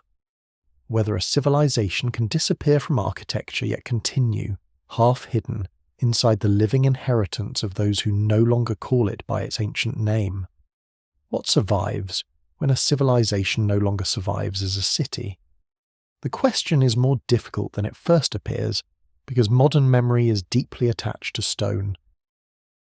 It trusts what can be excavated, measured, photographed, and arranged beneath museum light. But human continuity does not always preserve itself in the forms archaeology finds easiest to honour. A wall falls and is noticed. A script disappears and is mourned. Yet a gesture can survive unnoticed for centuries. A farming habit can pass from one generation to another without ever announcing itself as inheritance. A sacred intuition can travel forward without remembering the name of the world that first held it. If the great cities of the Indus dimmed, then perhaps the true mystery is not only how they were lost, but what of them continued after visible civilization loosened its grip. This is the point at which the story becomes most delicate. It is also where desire becomes dangerous. Few questions provoke stronger longing than the question of continuity. People want ancestry, origins, first beginnings, unbroken lines. They want to know whether what came later was already waiting inside what came before. In the case of the Indus civilization, that desire has shaped enormous debates. Linguistic, cultural, archaeological, even spiritual. Did elements of the Harappan world persist into later South Asian life? Did its people move, adapt, merge, and leave traces in communities that no longer built its cities? Did its symbolic world survive in fragments? These questions are not illegitimate, but they cannot be answered honestly through hunger alone. The first difficulty is language. Because the script remains undeciphered, the linguistic identity of the Indus world remains uncertain, and uncertainty in language spills outward into every wider theory of continuity. Among the most discussed possibilities is the idea that the civilization may have been connected, at least in significant part, to Dravidian language traditions. This hypothesis has attracted serious scholarly attention for decades and continues to hold intellectual appeal for many researchers. Certain linguistic, cultural, and geographical arguments have been offered in its support, yet the matter remains unresolved. Without a secure decipherment of the script or an unmistakable bilingual bridge, language cannot yet anchor continuity with the finality that modern narratives so often crave. And still, the persistence of the question matters. It reflects the intuition that civilizations do not simply evaporate when urban forms weaken. People remain. They marry, migrate, adapt, borrow, remember, and forget unevenly. They do not walk out of history naked. They carry seeds, habits, stories, techniques, preferences, fears, and forms of order that may long outlive the architectural shell of the world that shaped them. If the Harappan population dispersed into other regions under changing environmental and social conditions, then continuity may have taken a quieter path than stone could follow. Agricultural knowledge is one possible vessel of such survival. The relation between settlements, water, seasonal pattern, crop strategy, and local adaptation would not vanish simply because great urban centres declined. Knowledge of land travels through hands and repetition. It survives in labour. So do craft traditions. A beadmaker does not cease to understand drilling, heating, polishing, and material behaviour because a city shrinks. A potter does not forget clay because trade networks thin. Even if styles alter, even if production becomes more regional, technical intelligence can persist beneath changing historical labels. This is one reason the transition from visible Harappan urbanism to later cultural landscapes should not be imagined as pure rupture. Human skill is stubborn. It often survives the names of civilizations that once contained it. There are also symbolic echoes, though here caution becomes even more necessary. Scholars and observers have long noticed possible resonances between Indus imagery and later South Asian traditions, reverence towards certain animals, recurring concern with water, seated figures that tempt yogic comparison, female figurines sometimes read through fertility symbolism, sacred tree motifs, and the overall sense that ritual life may have been embedded in purity, threshold, and repetition, rather than only in monumental theology. But resemblance is a treacherous guide. Civilization sharing geography can generate continuity, yes, but they can also produce similar forms independently, or through transformation so extensive that simple descent becomes impossible to prove. The temptation to declare origins too quickly, is one of the oldest errors in civilizational thinking, yet there is another error equally serious: to assume that unless continuity can be demonstrated with perfect clarity, it did not exist at all. The Indus world likely survives in neither total continuity nor total disappearance. More plausibly, it survives in diffusion. That word is less satisfying to the imagination because it denies dramatic purity. Diffusion implies mixture, adaptation, loss, persistence without full recognition. It suggests that civilizational inheritance may continue not as a monument but as sediment. Layer by layer, custom by custom, people absorb what came before until no single generation experiences itself as carrying an ancient world. The inheritance becomes ordinary. The origin disappears into use. There is something almost mournful in that. A civilization may continue most truly where it is least visible. Perhaps this is why the Indus Valley has so often felt ghostly. It may not be ghostly because it vanished completely. It may be ghostly because it became too widespread, too diffused, too entangled with later life to remain sharply outlined. The city was lost, but the people were not necessarily lost in the same way. Their descendants or cultural inheritors, whatever precise form that relationship took, would have moved into a subcontinent already changing, already filled with interactions, already shaping and being shaped by incoming and neighbouring worlds. In such a landscape, continuity would rarely appear as a straight line. It would appear as a field of echoes, and echoes by their nature do not preserve grammar, they preserve tone. That may be the most honest way to approach Harappan survival, not as a single, unbroken institutional thread, but as a tonal persistence within later South Asian history, a concern with water and purification, deep agricultural adaptation, enduring craft intelligence, settlement knowledge tuned to ecological variability, symbolic forms whose meaning shifted even as their outlines lingered. These are not proofs of simple descent. They are possibilities of inheritance moving through transformation. The listener must remain with possibility, because the evidence asks for patience rather than proclamation. Modern politics has often made this patience difficult. Questions of civilizational origin are rarely left alone. They are drawn into identity, ownership, legitimacy, and the search for antiquity powerful enough to bless the present. The Indus Valley has therefore been asked to answer questions it cannot answer cleanly. Whose civilization was it? To whom does it belong in modern imagination? Which later tradition has the strongest claim to its legacy? Such questions often sound historical, but they carry the heat of modern anxiety. The ruins themselves do not recognize these contests. They remain where they are, older than the arguments built around them. And still, one cannot wholly avoid the emotional force of inheritance. It matters because it changes the moral meaning of the civilization's disappearance. If the Harappan world simply ended, then its silence is tragic in one way. But if it endured in dispersed forms, in techniques, habits, local systems of life, and symbolic intuitions absorbed into later societies, then its silence becomes stranger. It would not be the silence of extinction alone. It would be the silence of unrecognized survival. That possibility carries a philosophical wound of its own. Human beings often fail to perceive continuity once it ceases to be monumental.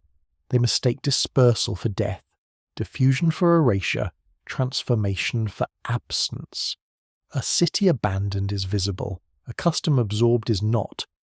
The archaeology of walls is easier than the archaeology of inherited gestures, and because of that, the future may misread the past by honouring its ruins more than its quiet transmissions. Perhaps the Indus world asks to be seen against that mistake, not romanticised into every later tradition, not dissolved into vague symbolism, but granted the dignity of complexity. A civilization can decline in urban form and yet continue through people. It can lose its script and still pass onward in practices no inscription could fully preserve. It can cease to be one recognizable whole and yet remain present as a dispersed inheritance across landscapes that no longer remember its original unity. This does not solve the mystery, it deepens it.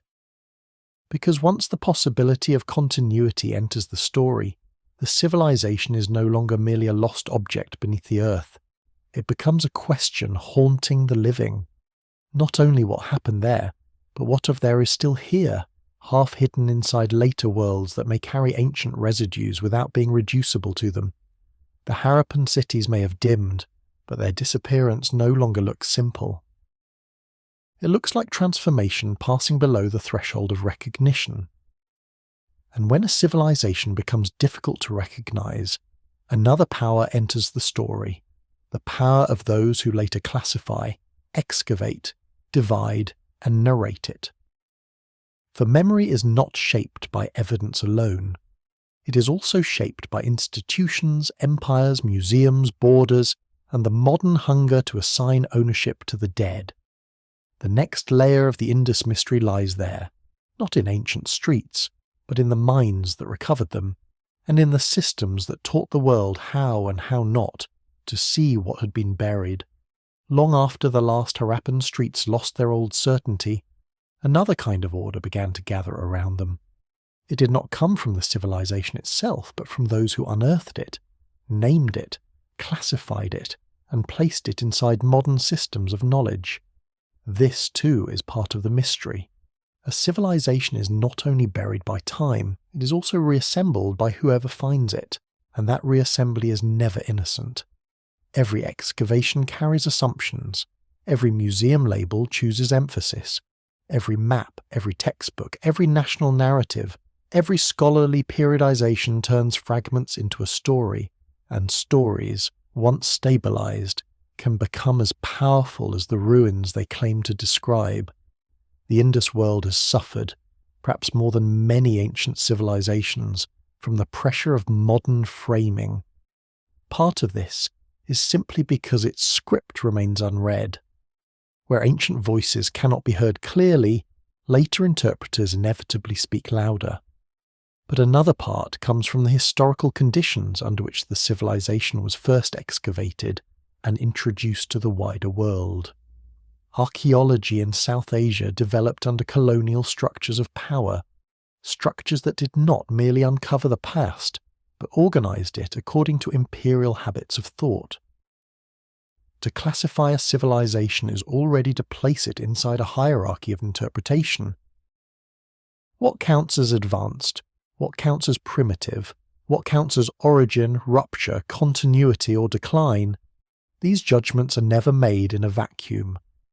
Under empire, the past is often arranged for more than curiosity. It becomes evidence. There is something unsettling in that. Ancient cities sleeping beneath the soil are one thing. Ancient cities excavated into the service of modern narratives are another. The Indus civilization, once brought into scholarly view, did not enter an empty intellectual landscape. It entered a world already filled with theories about race, migration, civilizational ascent, and the supposed ordering of human cultures. It was measured against Mesopotamia, Egypt, and later Indian traditions. It was placed into timelines designed elsewhere. It was interpreted through conceptual tools that carried their own hidden loyalties. Even when individual scholars acted with rigor and care, the frameworks around them were not neutral. This matters because it helps explain why certain stories about the Indus Valley became so influential. The old invasion narrative was not only a reading of archaeological evidence, it also fit broader imperial and racial schemas that preferred history to move through clear replacement. One people arrives, another declines, a new civilizational order takes hold. Such stories were neat. They aligned with a worldview in which power is transferred visibly from hand to hand. But the Harappan evidence, as later decades increasingly showed, was less obedient than those frameworks desired. The civilization did not yield a single decisive conquest tale. It yielded ambiguity. And ambiguity is difficult for political systems that want the past to legitimize the present. Even the very name Indus Valley Civilization carries the marks of framing. It is useful, of course, and deeply familiar, yet also imperfect. the civilization extended beyond what a simple valley image might suggest. It spread across wide and varied landscapes. It included coastal sites, inland sites, great cities, smaller settlements, regions shaped by different water systems, different local conditions, different scales of life. To name it through one river is practical, but it also narrows the imagination. Names illuminate and conceal at once. A label stabilizes knowledge by trimming away excess complexity. That trimming becomes even more charged in the context of modern borders. The major sites most famous to the world, Harappa, Mohenjo-daro, lie in present-day Pakistan. Other important settlements and wider civilizational zones lie in present-day India. The civilization therefore sits awkwardly inside the national imaginations that inherited it after partition. It cannot be contained neatly by one modern state, one school curriculum, one civilizational claim, and yet it has been repeatedly drawn into those claims. Who owns the Indus past? Who gets to narrate it as ancestral? Which territory becomes the stage on which its greatness is most strongly emphasized? These are modern questions, but they shape the emotional afterlife of the ruins. Partition itself deepened the fracture. Not only land, but archives, institutions, excavation histories, and symbolic ownership became entangled in new national realities. A civilization older than those borders suddenly had to live inside them. The dead cities had not moved, but the frameworks around them had changed. Scholarship continued, certainly, but memory had been redistributed through political tension. One can almost feel the irony. A civilization already burdened by unreadability became further complicated by modern division. Its broken voice was now filtered through competing states, competing narratives, competing desires for ancient legitimacy. Museums contribute their own layer to this process. To place Indus artifacts in glass is necessary in one sense. Preservation matters, access matters.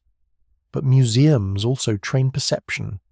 They detach seals from use, ornaments from skin, figurines from rooms, weights from transactions, bricks from the heat and labour that first made them meaningful. A civilization once lived through movement becomes a collection of still objects. The visitor learns admiration, but often at the price of atmosphere. The danger is subtle. The past becomes legible as artifact while becoming less legible as lived experience. This is not a condemnation of archaeology or museums.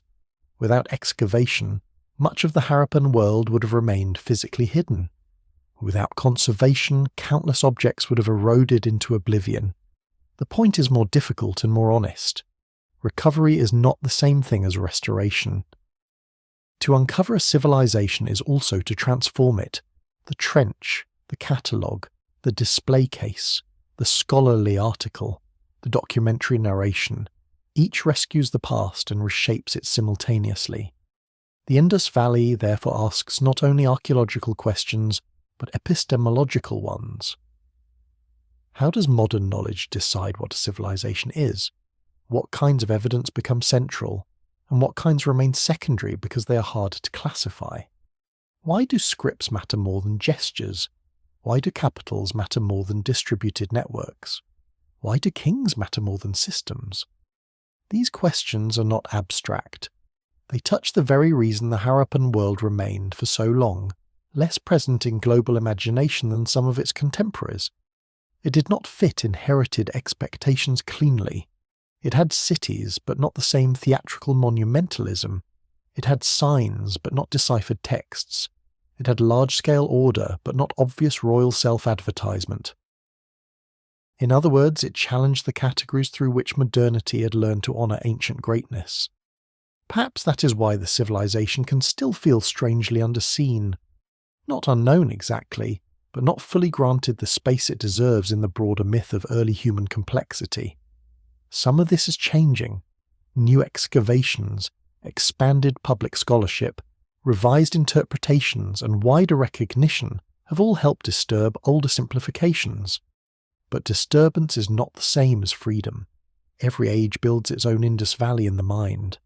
One age used it to support invasion theory. Another seeks roots of identity. Another turns it into a symbol of lost ecological wisdom, silent urban intelligence, or unresolved national inheritance. None of these visions is entirely false. None is complete. And hovering above all of them remains the unread script.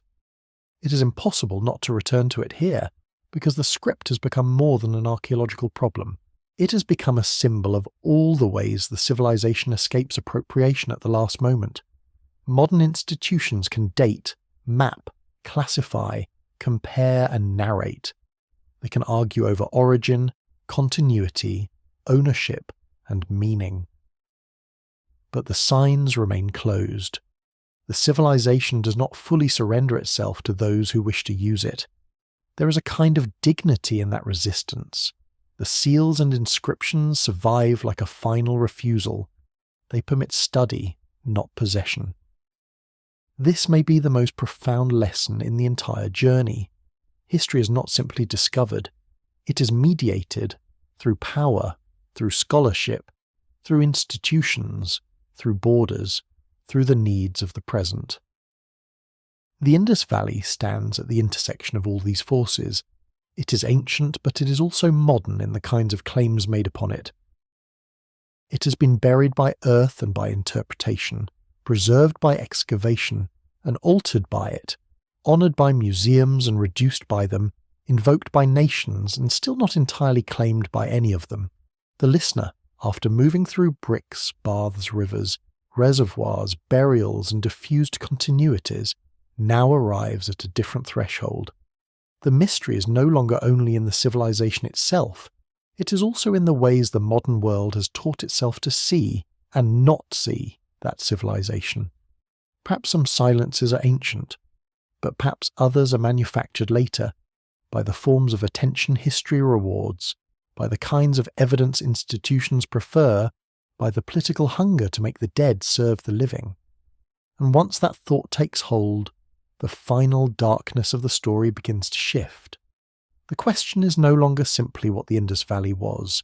It becomes what remains when every excavation, every theory, every claim of origin, every national possession, and every scholarly framework has spoken, and still the civilization stands before the present like a closed door. Behind that door are not only ruins, but a more difficult lesson, that the past may never fully belong to those who recover it, and if that is true, then the final step in this journey must return to the silence itself, not as failure, but as a test of whether the modern mind can endure a civilization that refuses to become anyone's complete answer.